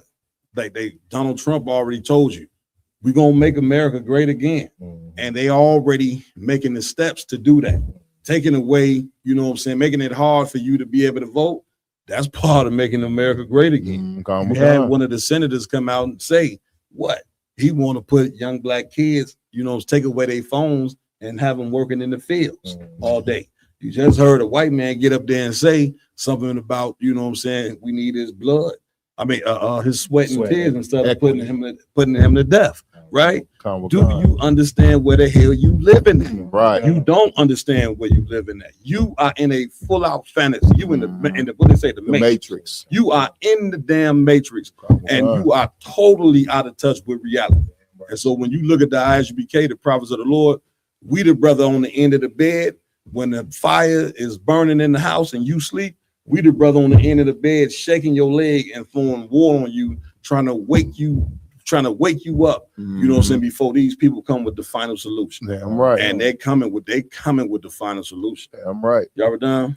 Hey, Cap, what's so heavy about what you're saying, sir, and what I analyzed through this video is that white people don't have no issue, you know, with living among you. Right. But it's only, you know what I'm saying, when you they servant. That's it's it. only when you they slave. She said that was a happy time. And listen, with a straight face. You ever seen that picture of the white girl they show? Well, she about 8, 9 years old, and the cat is sitting there hanging, and the little white girl looking up, smiling. That's her. That's like they don't even. These people don't look at you as a human being. Right. And if you living with people that don't look at you as a human being, can never coexist with that. Right. Y'all were done. I'm sorry. No. You got to serve because you know what you're bringing out is super heavy. Because black people, like you said, black people living under the illusion that white people want to, coexist with you. Yeah. You know what I'm saying? If you look, like she said, that's such a happy time. Yeah. If you look at in the 60s and the 50s when they was trying to desegregate the communities, yeah, white people had a disdain for having to go to school with you. That's it. And to sit in a restaurant next to you. Right. They had riots. Come. These people had riots to not go to school with you. Come. You understand? Like when you tried to come in their stores and force them to take your black dollars, you know what I'm saying? They would beat you over the head. Even though your black dollars was gonna get them rich. They didn't want your black dollars. You understand? Yes, sir. Now, who was all this forcing this? The civil rights leaders. And we keep telling you the civil rights leaders of the 60s were the dumbest leaders amongst black people. You seeing the effects of it right now. And really, you seen the effects of it decade after decade. You get my point. You posed it. Martin Luther King spoke about a dream. The white man said, okay, cool. You know what I'm saying? We're going to go ahead and flood your neighborhood with crack cocaine. That's a hell of a dream for you. You see what I'm saying? We're going to go ahead and to put all your sons, you know what I'm saying, in prison and call them super predators in the early 90s. You understand? Like this place is, man, brother, this is a horror story I experienced here in America. This is like a book that you read from page 1 to 200. And then it ain't nothing but horror in it from the beginning all the way to the end. That's a fact. And I'm like, imagine you living in America, but imagine reading about America. You get my point? Matter of fact, you can read about America. All you got to do is go to Deuteronomy, the 28th chapter of Karakah. I think that's where you read about it, where the Lord said if we disobeyed him, that he was going to put us under this hell. And everything in Deuteronomy 28th chapter, it matched our experience here in America. The point of it is to go to show you is you are to never disobey the Most High. You know what I'm saying? The God of blacks, Hispanics, and Native American Indian. Or this is what you receive. Where we at with it? Let's go. The next topic we are going into is the Tampa police ignored a man drowning but saved the dog. Oh my God! Let's go. Yeah, this was heinous. Go ahead, Rama. Come on, get in. I just wanted to say, I didn't even hear about this until this week. You know what I'm saying? Captain Marquardt called me on this topic, and then I had to do the research, of course, because I'm in the media team, and this is one of the most heinous things I ever heard in my life. That's right. When I actually seen the video, the court case, the mother crying, understanding that when y'all see this same cop that allowed this to happen to this guy saved the dog a week or two later. Earlier. I'm sorry. So, that's if you don't want to see nothing like this, I ain't gonna tell you to turn it off. But this to me was something that was real heavy when you sent it to me, Cap. Yeah, right. Let's get it. 34 drowned in Tempe Town Lake, Arizona. This happened on May 28, 2022. Bicking's mother recently settled a lawsuit. The lawsuit was with the city of Tempe. It alleged Tempe police officers ignored Bicking's pleas. Officers reportedly told him, "I'm not jumping in after you." Bickings was unhoused. He died in the lake. The lawsuit claimed officers refused to enter the water. This incident followed a prior Tempe police dog rescue. The dog was rescued from the same lake days earlier. The city of Tempe agreed to the settlement. Specific terms were not publicly released. No criminal charges were filed against the officers. Follow for daily true crime updates. Sean Bickings. What we doing, Aki? AJ? Cat, we shouldn't be surprised that the dog's life is more valuable than the black man. They show you that over and over again. Man, go ahead and if you kick a police dog while it's biting you, they might kill you. That's a fact. Don't let it be a golden retriever. It's like Ryan will come to you next tomorrow. He said spot on. Man, that's what Lamar. Okay, just going back to the video we watched prior about the white lady talking about her life and her experience, when she was talking about everything being thoroughbred, she said the pigs, then she said the dogs, and she said another animal. Then she said even our people, they're thoroughbred. Like even in the order of operations of things, of how she thinks, all those animals were more important than the black man that they had in captivity at the time. That's right. That's you know what I'm saying. Again, like Roman was saying before we played the video, this is pretty heinous and hard to watch. But the reality of it is that our people need to watch this. You know what I'm saying? Because we suffer from Stockholm syndrome. You get my point? Yeah. And we're studying trying to join an empire that is showing you that a golden retriever's life or a pit bull's life mean more than yours. This is a reality that you need to see. They sat there, the police supposed to serve and protect.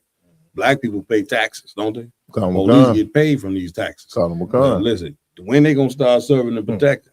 You get my point? Because a man lost his life, you know what I'm saying, when he didn't have to. Now, it's just one story. This happened back in 2022.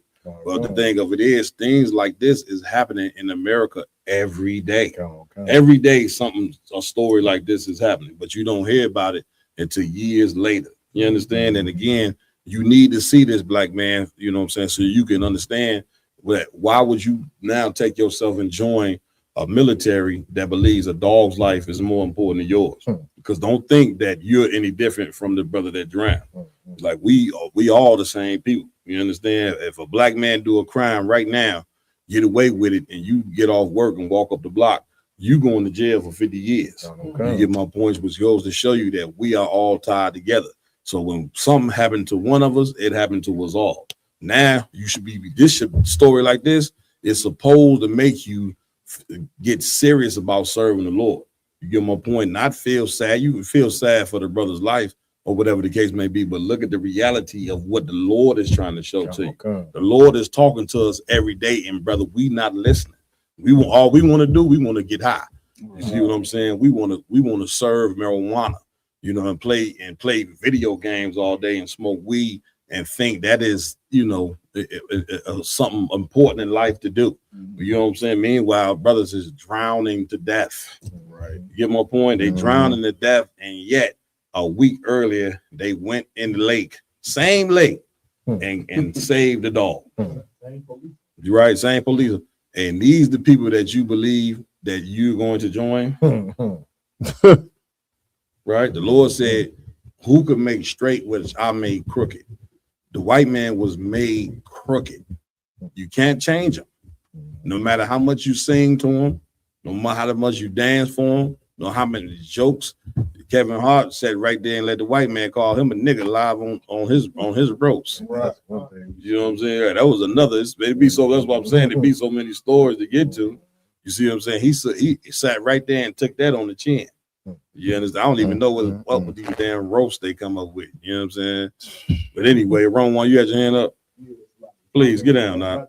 Harp on it too much, but I just because I did the little research when you sent it to me. But Raj gonna play another video if he could, please, of course, that get a little bit more detailed in the situation. I forgot to send this, but it's only a couple minutes long. But the brother was of course, I don't know if nobody know, he was homeless. The man lived on the streets. Yeah. So and also he had a mental illness. That's it. So a lot of this is stemming from the fact that they didn't want to go in because you're gonna see in the video he jumped into the water. Yeah. Of course. So in their mind, the nigga jumped into a water. Yeah. Let him drown. Not knowing that the man had a mental illness. He was homeless. He was going through a lot of things. That's it. At the time. So that's it. Go ahead, play. You remember this video from last year, a man drowning in Tippytown Lake while officers were on the shore. Tonight, 1 year after that tragedy, the family of that man, Sean Bickings, is asking the city to do more to prevent future drownings. Our Fort Hatchett talking with his mother about what she wants from Tempe. Next Sunday will mark 1 year since 34-year-old Sean Bickings drowned in Tippytown Lake, 2 days after he met with Tempe leaders. He asked for help for himself and he asked for help for the other homeless people.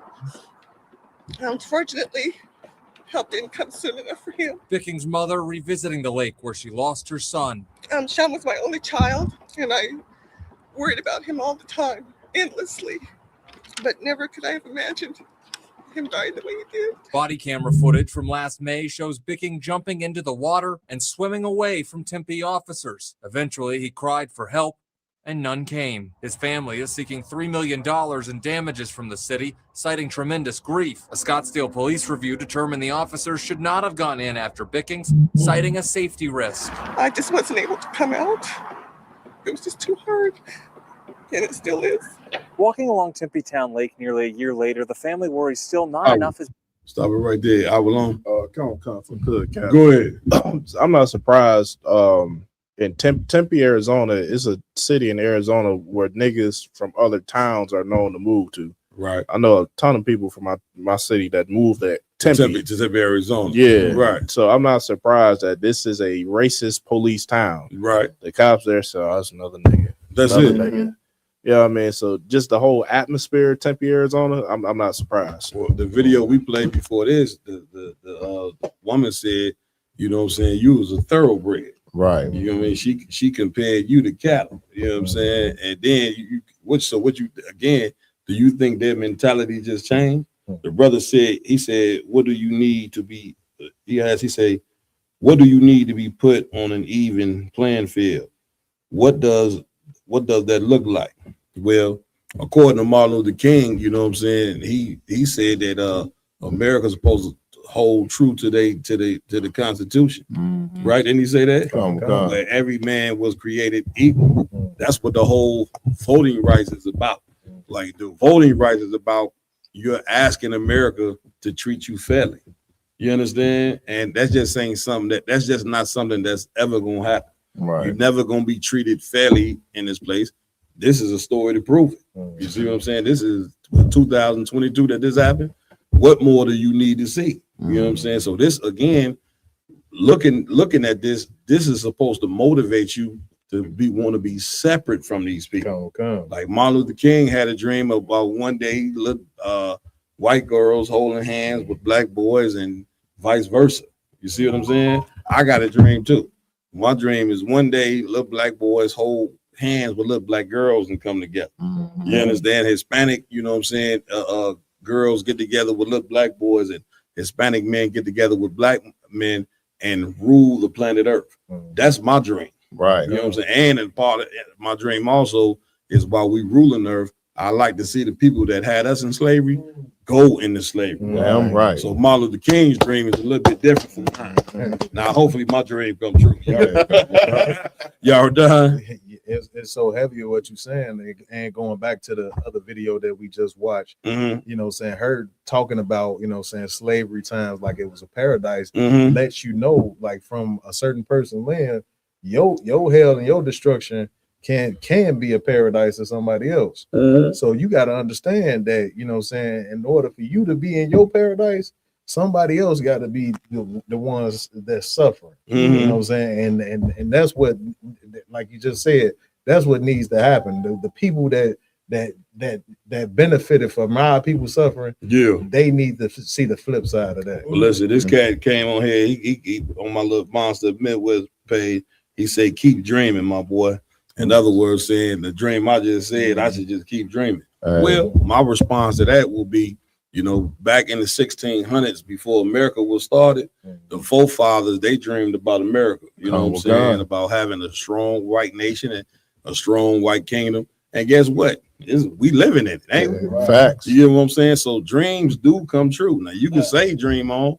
I hear you. You know what I'm saying? Right. But the only one who can determine whether my dream is a reality or not is the Most High. That's right. And unfortunately, I don't know who you are, what you is. You know what I'm saying? You ain't the Lord. You understand? Right. So the statement you making, I could care less. I'm a dream. You know what I'm saying? Matter of fact, I'm gonna do more than dream. You know what I'm gonna do with my yard? What's that, I'm sir? gonna make it a reality. Damn right. You get my point? I'm gonna make it a reality. Come on, my yard. That's heavy, Cap. The man dreamt of going into space into the moon, right? That's it. A man looked at the sky and looked at the birds and said, "I dream about flying like a bird." Damn right. Somebody got tired of walking and got tired of feeding horses and dreamt that it was a way to get from Detroit to Cleveland in a couple of hours. Come on. Instead of a couple of days. Damn right. And guess what? They kept that dream and they kept forging forth and they made it a goddamn reality. Man, listen, if you look up, After World War II, America, of course, had become the world's #1 superpower, the most richest, powerful nation in the planet. During that particular time, though, China was one of the poorest nations in the world. That's a fact. You see what I'm saying? Look at China now. Right. In order for China is a superpower that's damn near, get me right on this, IG, that's neck and neck with America, are they not? You understand? And they was poor as hell. How did China become a superpower that became neck and neck with America? They did what all nations do when they're in poverty. They start loving each other more than they love anybody else. right. You see what I'm saying? And you look up and now they got a superpower, you know what I'm saying, that's neck and neck with America. So how you think blacks and Hispanics and Native Indians, how you think we become a superpower in there? We got to start loving each other more than we love anybody. That's right. You understand? Like we look at loving us more than we love our oppressor is wrong. You understand? When that is not wrong. You know what I'm saying? When you in hell, it's going to take the love of your brother and the love of your sister to come up out of hell. That's right. And in this place right here, we hate each other, which is why we have a hard time getting to where we need to be. We love our oppressor more than we love ourselves. That's right. How do we know? We crying about this damn vote in Louisiana and in Memphis. Right. You understand? When we should do the thing that any nation supposed to do when they being oppressed. General Hunter brought it out the other day when we was being oppressed in ancient Egypt.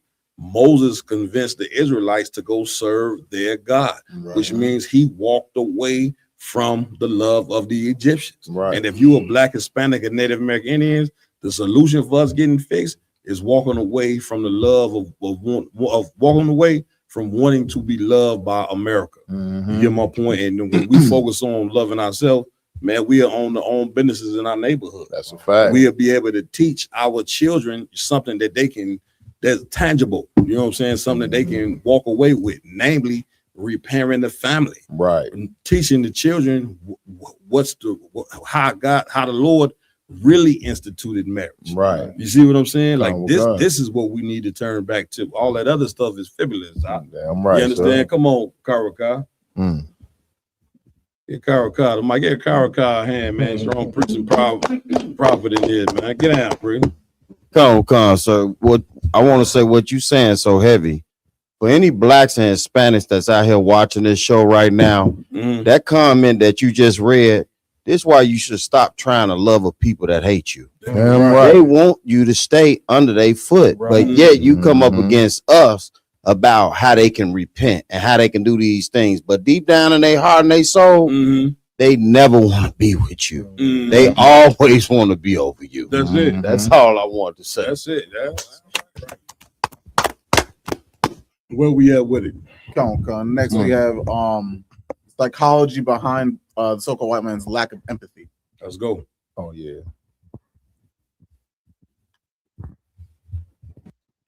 A little puppy and stomped it right here to death in front of you. Most of you would need therapy. And I would be arrested probably faster than killing a black man for killing a puppy. Now, I want you to look at this photo very closely, and I want you to see who's in it. More important than the man hanging, because you got to understand the lynchings that occurred in America happened after slavery, not during. Thousands of lynchings happened after slavery, because this is a reaction to white fear of what we would do once freed. But we didn't create a vigilante group to take out white people, but they did create a vigilante group to take us out now that we're free. See, that happened after slavery. They were called the what? The Ku. They don't wear hoods anymore. They wear suits. But they're alive and well all over the world, even here. So look at who's in the picture. I want you to look at this little girl in particular. You can't see her closely, but she's actually grimacing. Like I was just talking about smirking. that. Now, remember, let's go back to the puppy concept here. She would be loathed and torn up probably if this was a puppy, Facts. which means he's less than that. Because she's not disturbed. This little girl is not disturbed by this, but she should be, shouldn't she? People always ask me, they go, Joy, what was the impact on white people? There it is. Right there. Can't feel any empathy for him. None, zero, zip. There's a little one back here, even smaller. Because whatever she's been taught or told, socialized to believe, makes him no longer human. That's the greatest danger to white people, is that they can't feel it. And there's a reason why white people can't feel what we're talking about. My God, what would you then feel? It's tough. So I've got to believe, oh, it's all over now. It's not my fault. I don't benefit. It's not a big deal. Let's move on. It's not all of those things. But we don't say that to Jewish people. I dare you.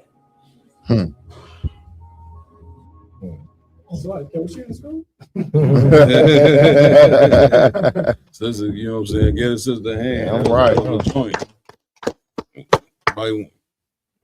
ahead, y'all done? Yeah, kind of what comes. So if I could, like, you know, what the sister was bringing out, like, you know, it kind of just got me in the mindset of thinking, like, you know, just all of these people that, you know, saying that constantly want to say that,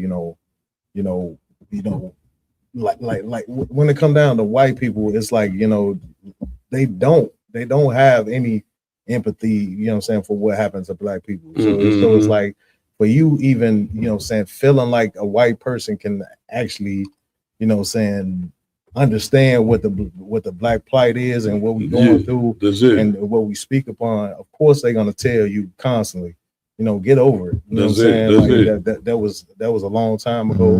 You know what I'm saying? You guys should pull yourself up by your bootstraps and get over it, because they don't have any compassion. And it reminds me of the scripture in the Bible where it talks about, you know, Esau only thinking about his belly. You know what I'm saying? Because if something makes them feel good, they don't care, like, you know what I'm saying, what it hurts you. You know what I'm saying, for them to get, you know what I'm saying, what is good for them, and what good looks good and tastes good to them. You know, they don't care how much pain you got to go through. Just like the lady before saying, like, oh, it was beautiful, but she's not looking at Miss Ann and the life that Miss Ann got to go through, you know what I'm saying, for you to live in your paradise. That's it. Get a brother hand. I will hey, well, before you said I will Maya, can you give for me I should put enmity between our seed, and then because somebody else give for me what the Lord say, I created evil. Go ahead, Aj. Come on, man, Cap. This just like validates the Bible even more. Like when you just really analyze like white people's behavior, and like the scripture that come to mind is the vessel of wrath fitted for destruction. Oh, facts. Like the earth cannot be a good place with the lineage of Esau still here. Yeah.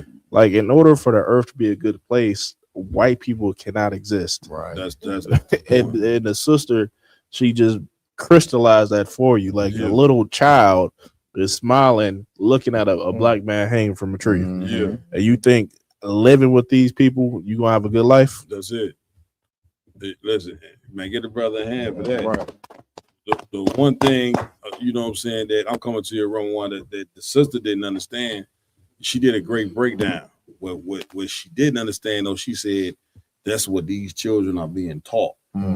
Right? What she doesn't understand is that white people aren't taught, they're not taught this hatred. You understand? They're born with it. Right. It's a difference. Right. Somebody, again, it's like there's certain animals in the jungle that are what? Natural enemies. Hyenas and lions are natural enemies. It works good, you know what I'm saying, for the whole complex of the jungle. It's for them to be enemies. You understand? Like enemies is good, right?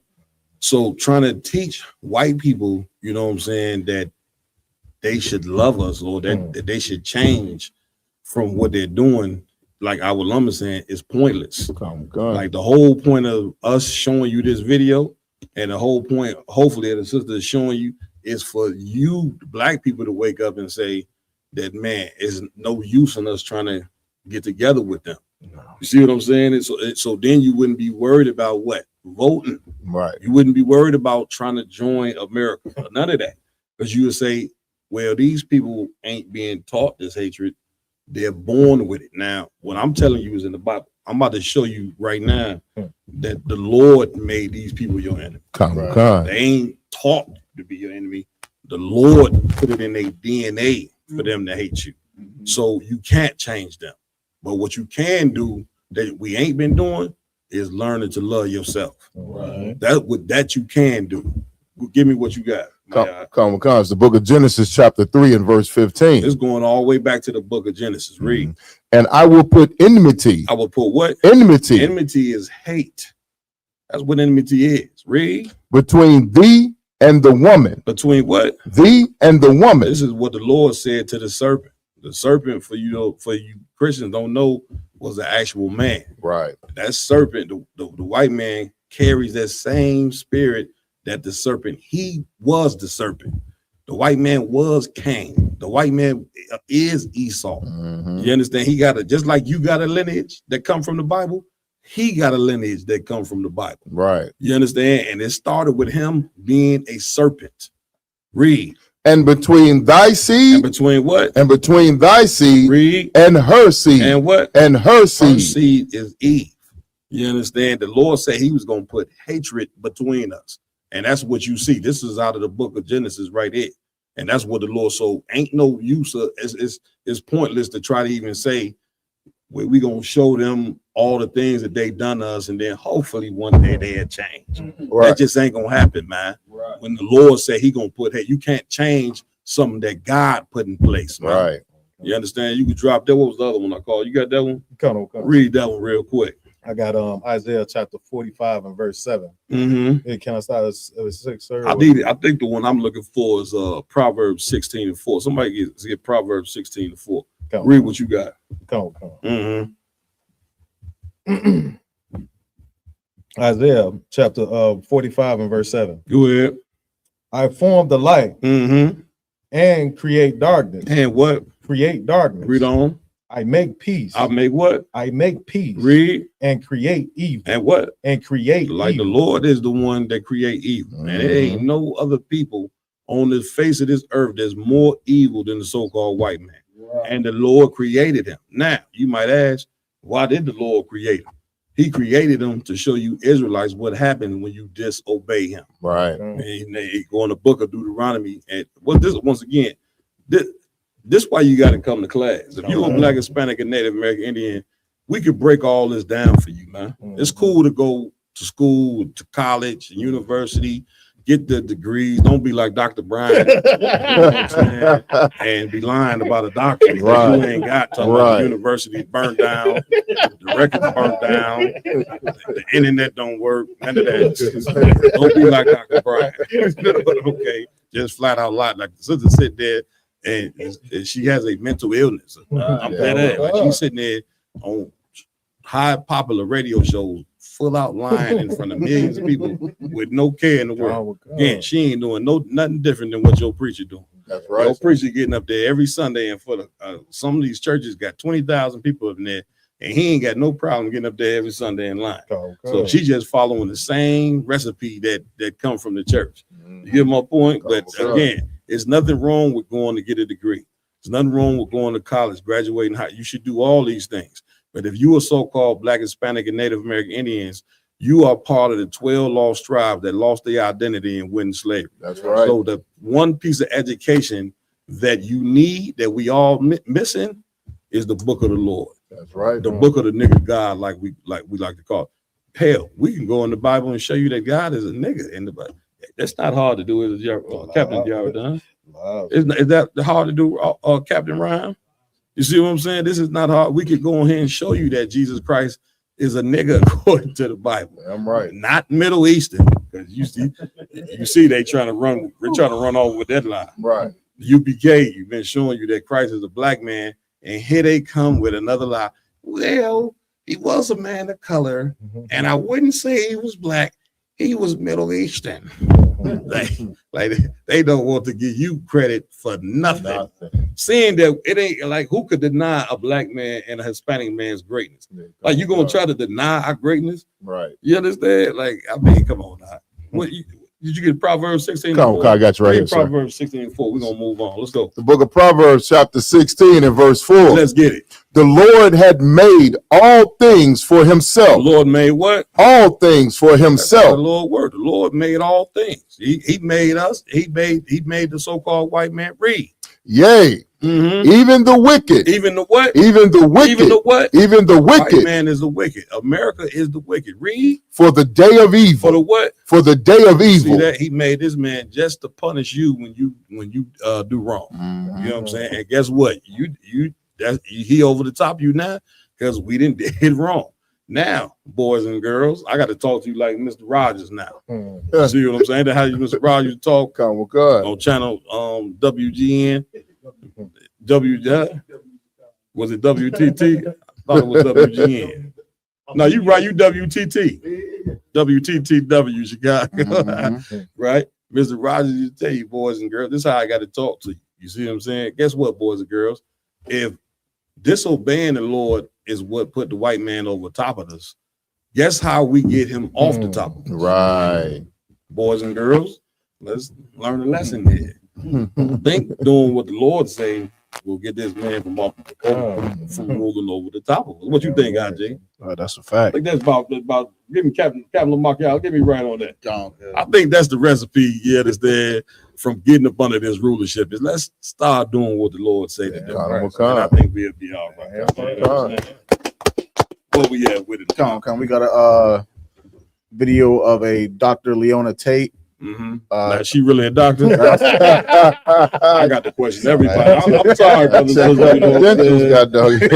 Ryan has messed it up, bro. I got to any black or Hispanic tell me a doctor, I'm gonna be like, man, all right.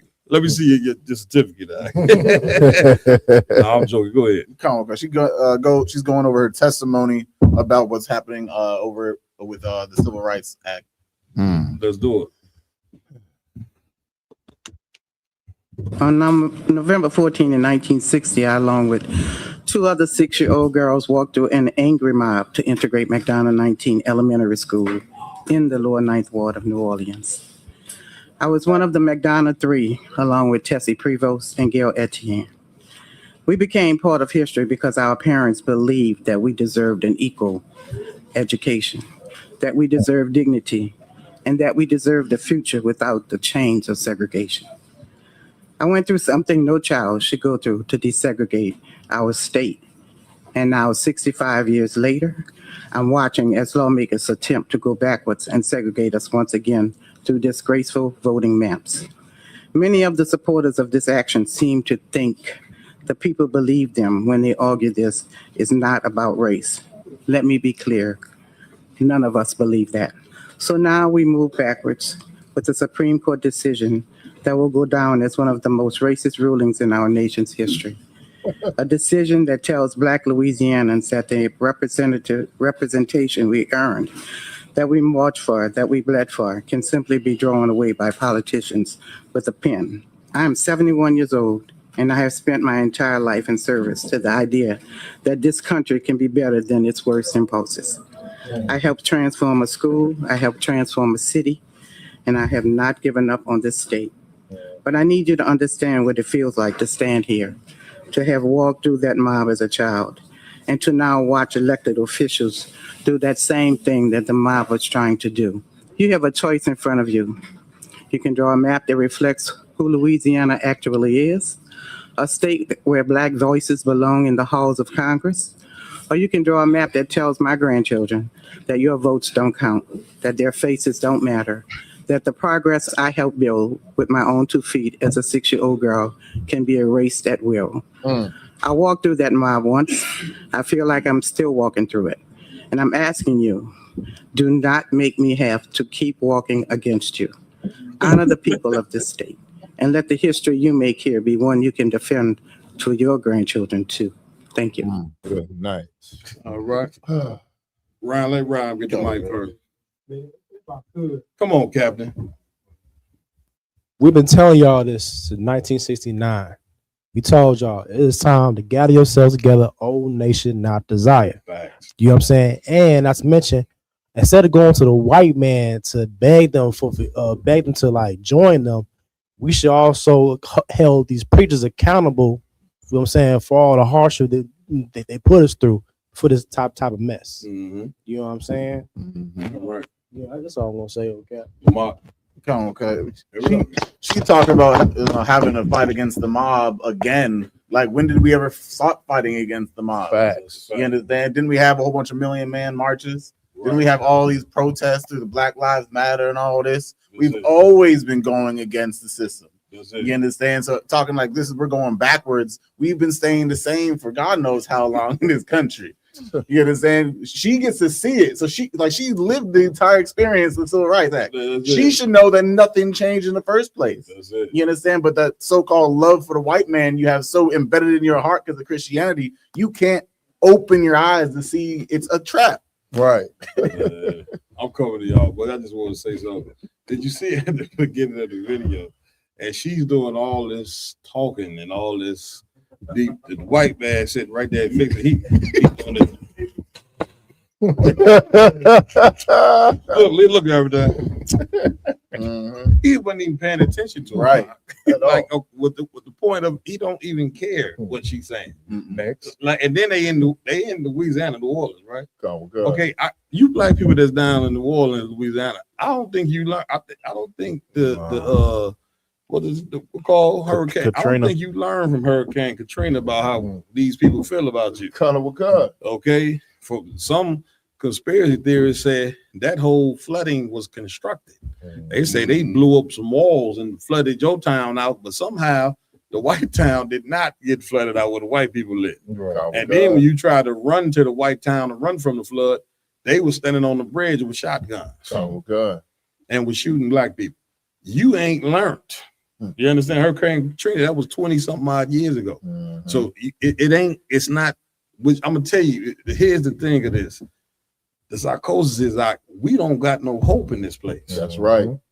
Like for Hurricane Katrina that happened 20 years ago, and then to be sitting there trying to vote for a place that you know is racist against you, it means something that is very deep that we have to realize is that black people don't believe there's a God. That's a fact, sir. They don't. They believe that it don't get no better than our oppressor. Do you know what that means? That means that the world that the Lord created is meant to be ran by evil men. Right. And that the only way for us to get out of this is go stand in line and vote for a racist empire that you can see the Lord is crumbling piece by piece.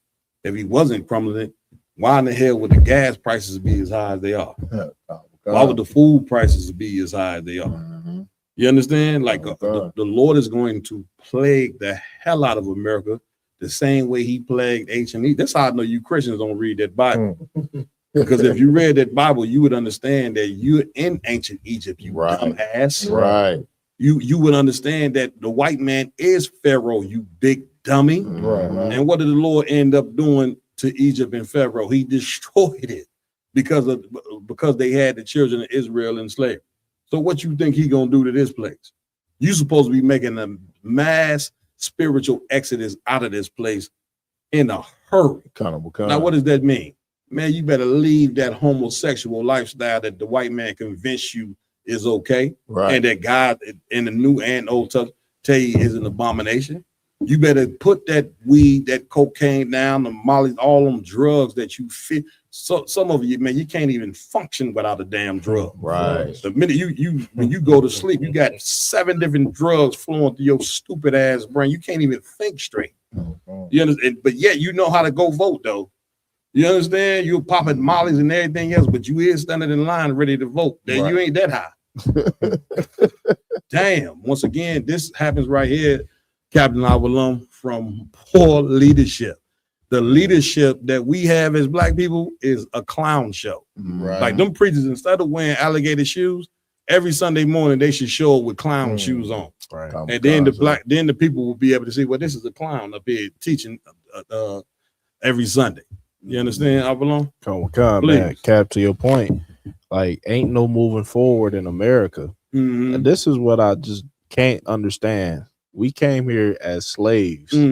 Like at one point in time, did it change in white people's mind that they're gonna look at us as human and say that we want y'all to be equal to us? That's it. I don't think that ever happened. No, it hasn't. But in black people's mind, it's like it was a switch that went off in white people, and all of a sudden they don't hate you no more. Yeah, they don't look at you as a slave no more, and Right. they want you to just join in this empire. Right. That never happened. Damn right. And you can see it never happened because the condition of black people will tell you it never happened. Damn right.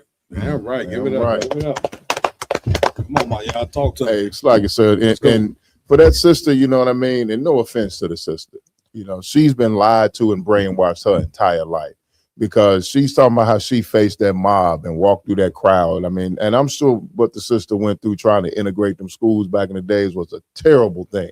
We've seen the videos, we done heard the stories, you know what I mean? But she has been told her whole life that she has did something great and helped change America. Yeah. You know what I mean? That's So it. for her to come and try to give such a heartfelt speech to the grandchildren of the same people that spit on her Yeah. when she walked through them lines. That's it. You know what I mean? That's Like for her to sit up her life and think that America has changed, it shows the disillusion that the leaders in the Christian church have put on that sister. That's it. You know what I mean? That's Because it. she's heralded as this big hero, Yeah. but she don't realize what she actually did was help destroy black education. But let me tell you something. A lot of these cats you see arguing in New Orleans and Memphis and all over the country, it ain't that they think America didn't change. Right. They sitting up there doing all this crying and complaining because they know their checks about to get cut. That's a fact, Cap. A lot of Donald Trump, remember, he got it. One of the first things he did when he got up there is got rid of about 300,000 government officials. So all this complaining that you hear about these cats, it ain't because they care about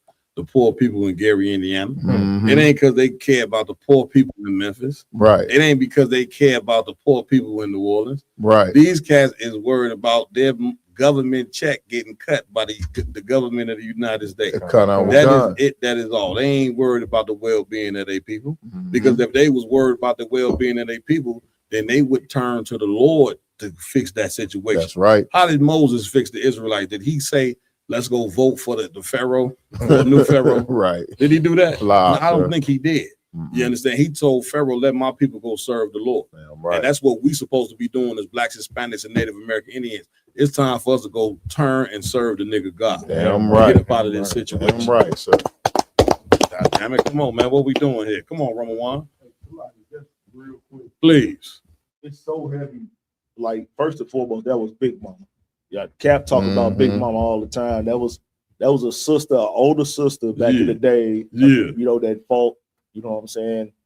And she went in front of those oppressors trying to plead a case. Yeah. Of course, Ecclesiastes 7:7 says that oppression maketh the wise man mad. That's what it said. Also, that the gift destroyed the heart. Civil rights was so much of the gift that destroyed black and brown households. That's it. That now I'm gonna show you how bad it destroyed us. Come on. She's pleading in front of the same people who took the civil rights from her. Yeah. She's pleading to them to give it back. Yeah. Give it back to me. Give it back to me. That's it. Not knowing that it's all what they took, what they gave you was always meant to be taken from you. Damn It was right. never meant to stay. Damn right. Damn right. You got another joint? Come on. Let's get it. A dude named Bakari Sellers quoted. No, I'm just Now the gonna say brother, it. on here, he wanna quote the Apostle Paul. You know what I'm saying? Hey, I should deal with it, but cut him to pieces. You don't know what the hell you talking about, man. Come on, You gotta God. leave me the hell alone, boy. I'm gonna mess your whole mind up with these scriptures. And you gonna run the ball. Right. Don't even understand Paul. You know, he don't. But what the Paul said about the Gentile, man, shut up. Right. Go ahead, Elijah. Go, God. I want to deal with it. I want to get it. Yeah, man. I gotta want you to, yeah. Yeah, let's go, man. A cat named Bakari Sellers gives his look on black people in America for the last 100 years. Come on. We are going to be the first generation to actually leave this country worse than the one that we inherited. And I think for Black millennials, the progress that our parents and grandparents gave us, that we're watching being ripped away from us, is something that our generation is going to have to really wrestle with in figuring out how we get out of this conundrum. If somebody fell asleep in 1896 and woke up today in 2026, they would simply say the only difference is now Negroes have a TV show and we wear nice suits. They swapped out Klan hoods for Brooks Brothers suits. And that is the problem. I mean, Plessy v. Ferguson was 7-1, and it gave birth to 50 years of Jim Crow. What we have with this court right now, what we're seeing is watching people who have fought and died and bled so that we would have access to the ballot box, so that we would have access to our voices being heard in Congress, being ripped away. And I think that there is a casual laughter from people we believe to be our friends on the right who are showing us true colors today, because the most sacred, or one of the most sacred acts you have in the United States of America is the ability to cast a ballot and elect someone and send them to Congress, the state house, or a mayoral seat that represents your interest. And now Black folks throughout the South are being silenced. And I don't find that to be a laughing matter. I think Ashley and I. Where we going, Ryan? Come on. This is the thing I'm gonna say about black people, about voting. You don't need to vote in order to have successful community. Right. You understand me? Because Give it up. East Indians owns 80% of all hotels across the United States of America. That's it. Now, one East Indian ever voted. Not one. Yeah. The Chinese own every major Chinatown all across the country. That's it. You don't see a Chinese politician at all. That's it. And these black politicians, man, they ain't no better than white politicians. They work for them. That's it. You know what I'm saying? Like these politicians, they have no interest of helping black people. That's it. The only interest of the people that actually put money in their pockets. Damn right. You know what I'm saying? And when you go on to vote, what you're doing is you asking the very people to destroy you to fix you. Right. Like that has got to be the dumbest thing in the world.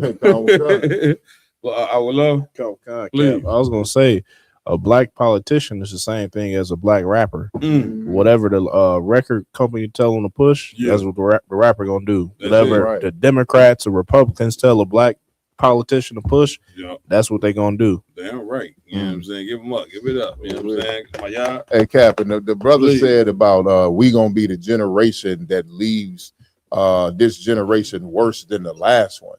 Well, last time I checked, the last generation had crack cocaine put up in their neighborhood, and then the generation before that was in fighting for the, being misled by leaders for civil rights. The generation before that was Jim Crow, and then before that was slavery. Right. So show me where we got a generation that was in any type of good condition in this country. That's it. Because from the moment we landed, the moment we were kidnapped and brought onto these shores, generation after generation after generation have been used, abused, mishandled, misled, you know what I mean? And all over the board, and to the point where from the cradle to the grave, we don't have an equal shot and we live in hell.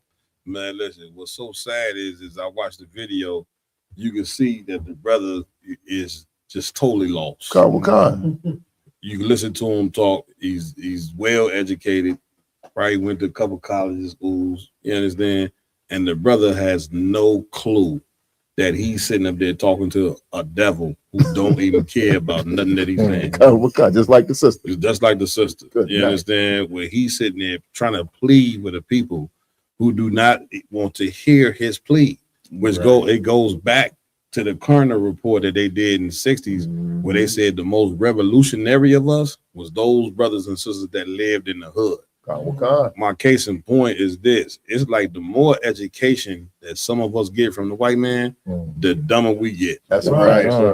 You know what I'm saying? It's like in that movie when the sister was like, she was like, you just so dumb. I forget who this is. Was that Baby Boy? Something, you know what I'm saying?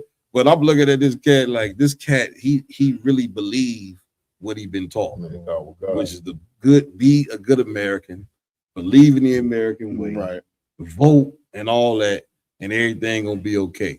And now the white man has took the rug from underneath you Negroes' feet. Right. See what I'm saying? And here's the sad part about it.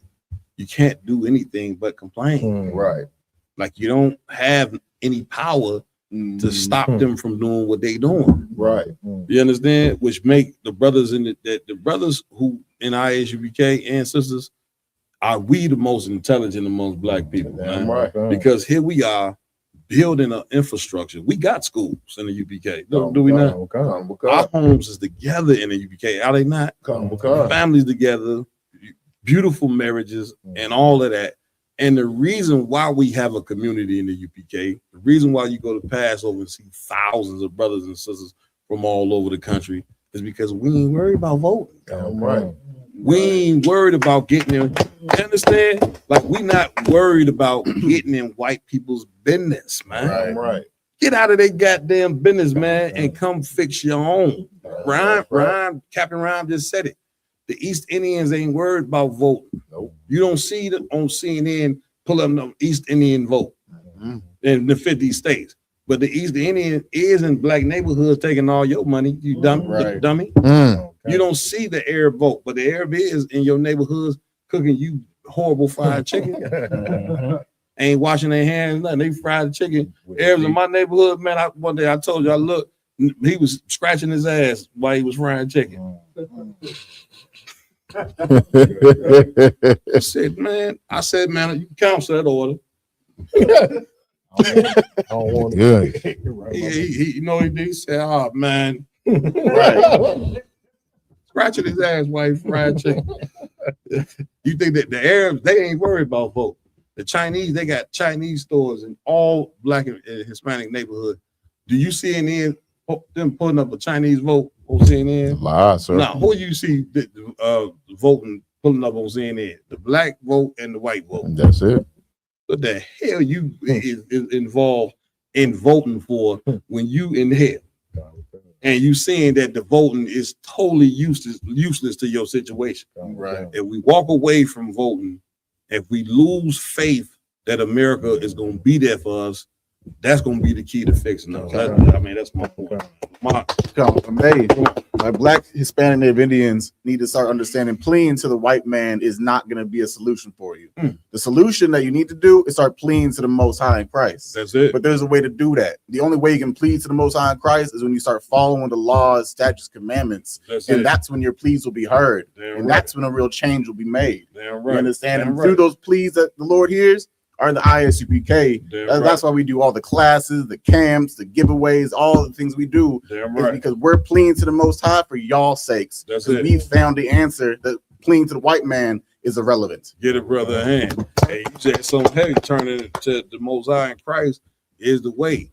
But not that Christ y'all serving in the church. Right. Let's draw a line right there, because I don't want no Christian to think, see, they serve Christ like we doing. We both all together. Nah, we ain't together. You stop that right now. You know what I'm saying? You believe in white Jesus. We believe in the nigga Jesus. That's two different Jesus right there. Then you'll say, well, I know Jesus is black. Yeah, but you still follow the ways of white Jesus. That's what you, so you really don't believe that he black. You understand? And Christ said out his own mouth that many false Christs shall arise. And what you don't understand is religion is a false Christ. That's right. Baptist, false Christ. Episcopalian, false Christ. Jehovah Witness, all of them are false Christ. Remember, Christ was a hated man for being moral. That's right. The ISUPK, we are hated men for being moral. That's right. We are hated for doing what Christ did. Christ didn't tell the Israelites to join the Roman Empire. Show me that in the Bible. I didn't see that. You see what I'm saying? We doing the same thing. We ain't telling you to join, you know what I'm saying, the American Empire. They wrote about Christ outside of the Bible. I forget the name of the book, IG, where they said Jesus Christ was a radical revolutionary for his people. What do you think we are? When you see us, say we dress funny and you call us cult leaders. That's what we are. We are radical revolutionaries against this empire. You know what I'm saying? Roman 1, come on. Man, get down, play that thing, man. Let's go.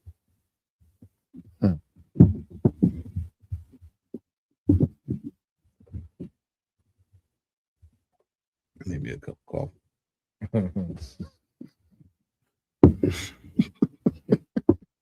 I need some of that thing. Yak and Captain McCall got the Starbucks espresso. The espresso. Oh, you don't want to go to sleep. It's like 10 different names on the joint. Espresso, dominant sugar, the white rhino, black seed oil.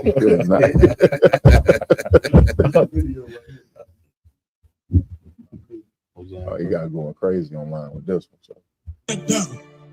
running around. Your grandma still got this picture in the house, and you still ain't made grandma take it down.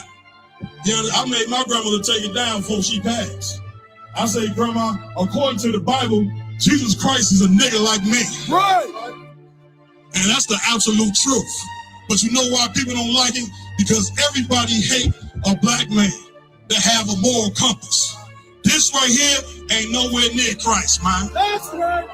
That ain't nowhere near Christ. Now tell me, I ask you to prove. Now you Christians go. Brother took it over right on time, man. He wanted people to see this white. Did you know the word nigga is in the Bible? I can show you that now. People like, oh no, you going too far. It's in there. Read. And the bones came together. The bones did what? Came together. With blacks, Hispanics, and Native American Indians coming together.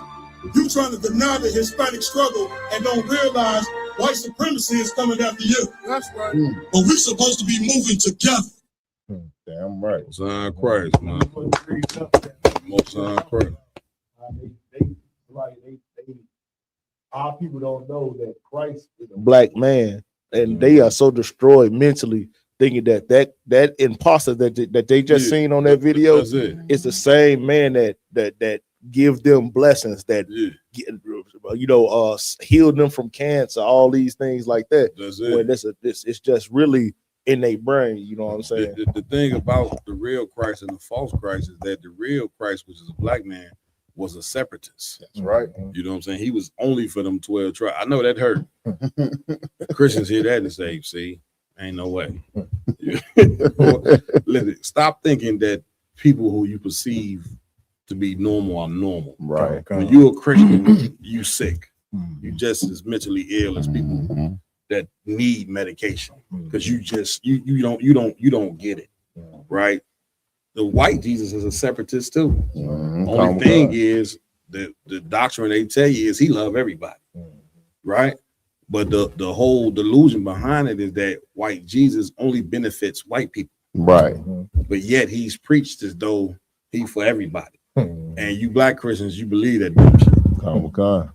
So they both separatists. One is just real, and the other one is putting on the right. He masking his separatism. You ever done? It was so heavy about what you're saying too, and just to go back to the video where the brother is talking about, being the first generation, of that's not progressing. You know what I'm saying? That's an illusion in black people's mind that we constantly progressing and getting better in America. Yep.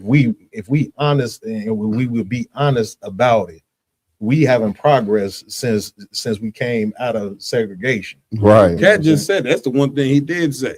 He said we really ain't progressing. He said the only thing now you can just see us on social media and all that. Which goes to this the point he don't see.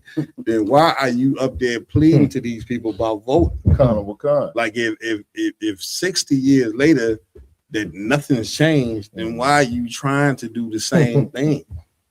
Insanity. 60 years. So what do we? I don't. You see what I'm saying? Well, again, you think getting a degree is what make a man intelligent. You understand? Like a degree is just a degree for whatever they taught you. Right. But apparently they ain't teach you that the white man was the devil. I learned that. I got that doctorate. That doctor. Remember, I'm a doctor now too, like Dr. Brian. Dr. Mayhem. You know what I'm saying? I'm only joking. You know what I'm saying? But I learned what I learned in the ISUPK. Damn right. That the white man is the devil that the Bible speaks of. Damn right, sir. And that could be that is the most intelligent thing that you can teach Black, Hispanic, and Native Indian. Right. And the sad part about it is, I'm getting ready. I shouldn't have to teach it.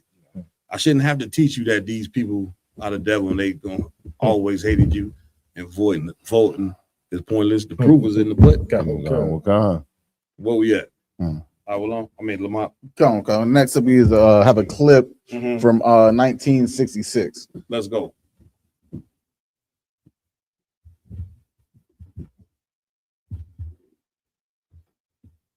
Their first defiance of the system. The act of voting, their second. They turned out by the thousands with the hope of doing away with that system. But many Negroes, mostly the illiterates, were still afraid of the white man and did not vote for the Negro candidates. And even in counties where there were more registered Negroes than whites, Negro candidates lost. And local Negro leaders were forced to be more realistic. Did you just hear that? Oh God! Somebody give me mine right. I'm gonna have to retire. I'm telling you, brothers and sisters, man, I love y'all. I know there's a ton of y'all love me, but I just ain't sure how much longer I could do this, man. He said even where the Negroes outnumbered the whites, they still lost. Oh God! This is in the 60s. Oh God! Whew. Boy, go ahead and play it, Ross, bro. Realistic about the chance for a quick change through the vote. I grew up with colored folks. That's right, you grew up with them. They was in the field and you was in the kitchen. That's right. You out there working in them crackers fields while some of you ladies in there taking care of that little white nasty baby. This is Lowndes County, Alabama, through which the march passed. Negroes here, frustrated by the slow pace of integration and excluded from the Democratic Party, have come to try and form an all-black third party, the Black Panthers. This is their own primary, where Negroes are voting for Negro candidates to represent them. $1.50 a day. $1.50 a day. And it's time to stop it. Like right now, you got the power. You got the power. Their slogan is Black Power. It is designed to overcome fear of whites and to appeal to those Negroes who have rejected working with the white man and want to go it alone. Stokely Carmichael, national chairman of SNCC, a founder of the Panthers.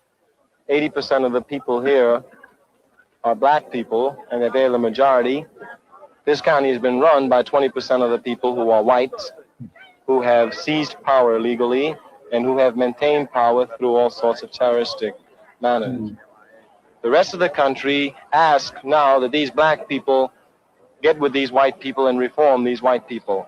And I say to the black people that we don't have to suffer and we don't have to bear the cross for them. Let us form our own party and let them take care of their own business. So we form our own party and we seek power. We don't seek integration. That's irrelevant to what we want. We want power, and this is the way we get it. Man, that was an intelligent cat right there. Getting Stone Carmichael's hand. Goddamn. Ryan, come on. Give him the mic. This is people think that we we wanted to vote because real reason why we wanted to vote back then because we wanted economic power, economic strength. You know what I'm saying? That's the reason why black people voted back then. You know what I'm saying, back in the 1960s, because we ain't had no economic power back then. You know what I'm saying? All because like we've been deceived by our black leaders. That's it. That's all the reason why black people voted, because we've been deceived by our black leaders. That was it. Man, the Lord said we like sheep led to the slaughter. You know what I'm saying? Like these leaders are shepherds, and instead of them feeding you with what the Lord wants you fed with, they taking you to the slaughterhouse. And the sad part is you follow to the slaughterhouse. Get my point? Like America is a slaughterhouse. And your pastors and your politicians and your entertainers, brothers and sisters, man, listen, you got to turn away from them, man.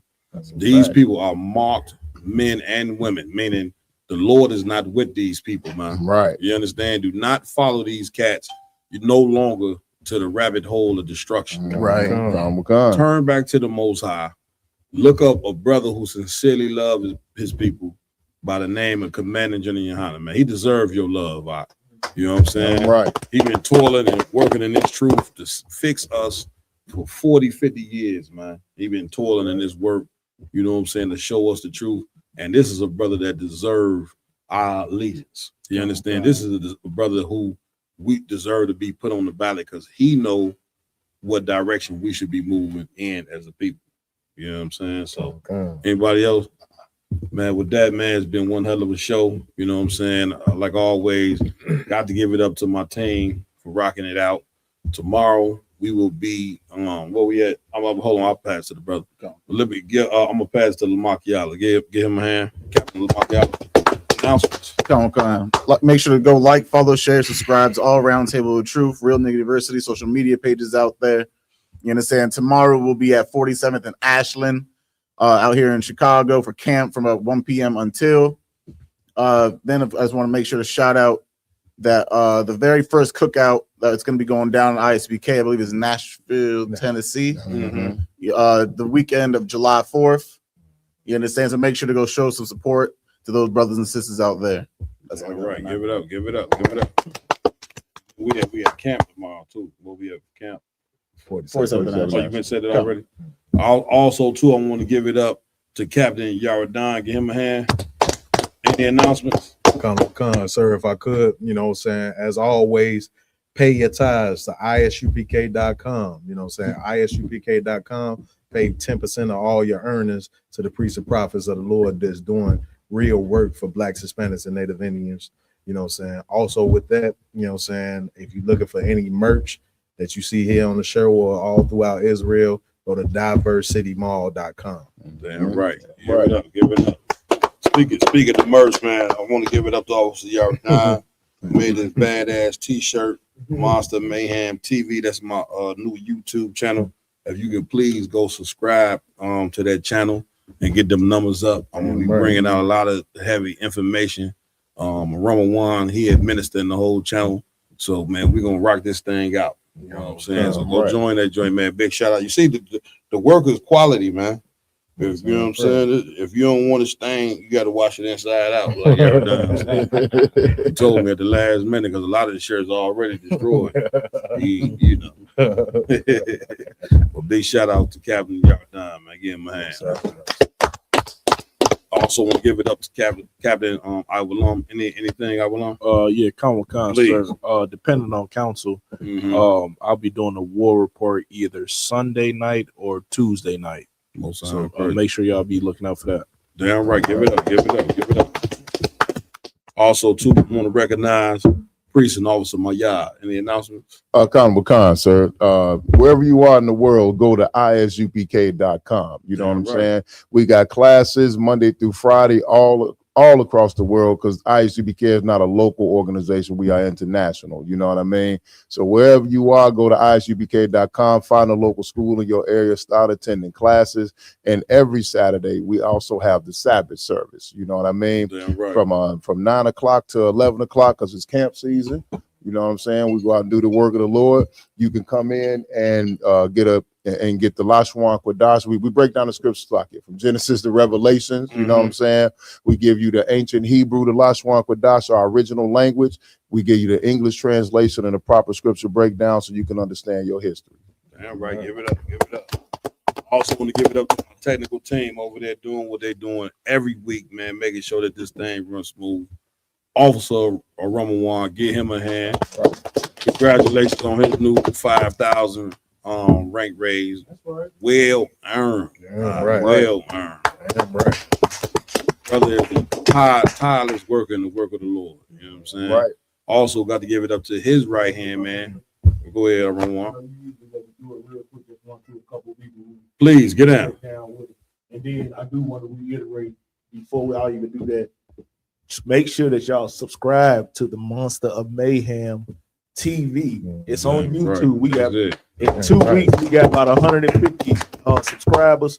We trying to get to 1,000 by about a month over with. So make sure y'all tune in. If y'all on here watching, man, it ain't nothing but heat inside this Monster of Mayhem TV YouTube. So make sure y'all subscribe. Right. Big up to Salakia Amanabath Yahauda.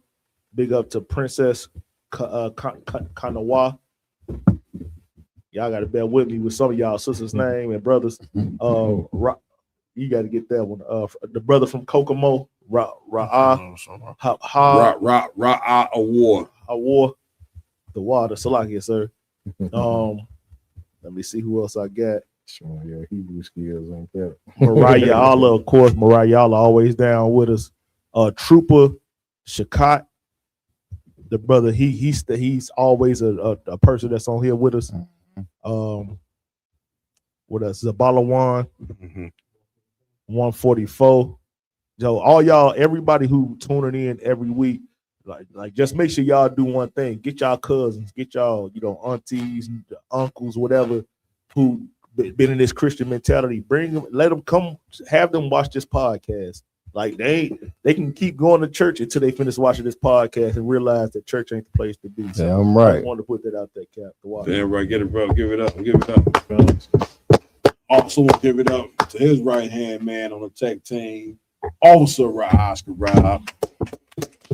And of course, also in here with tonight, newly raised Captain Ryan in the building. I am Captain Mohawk, Under Commander Jenny Hanna.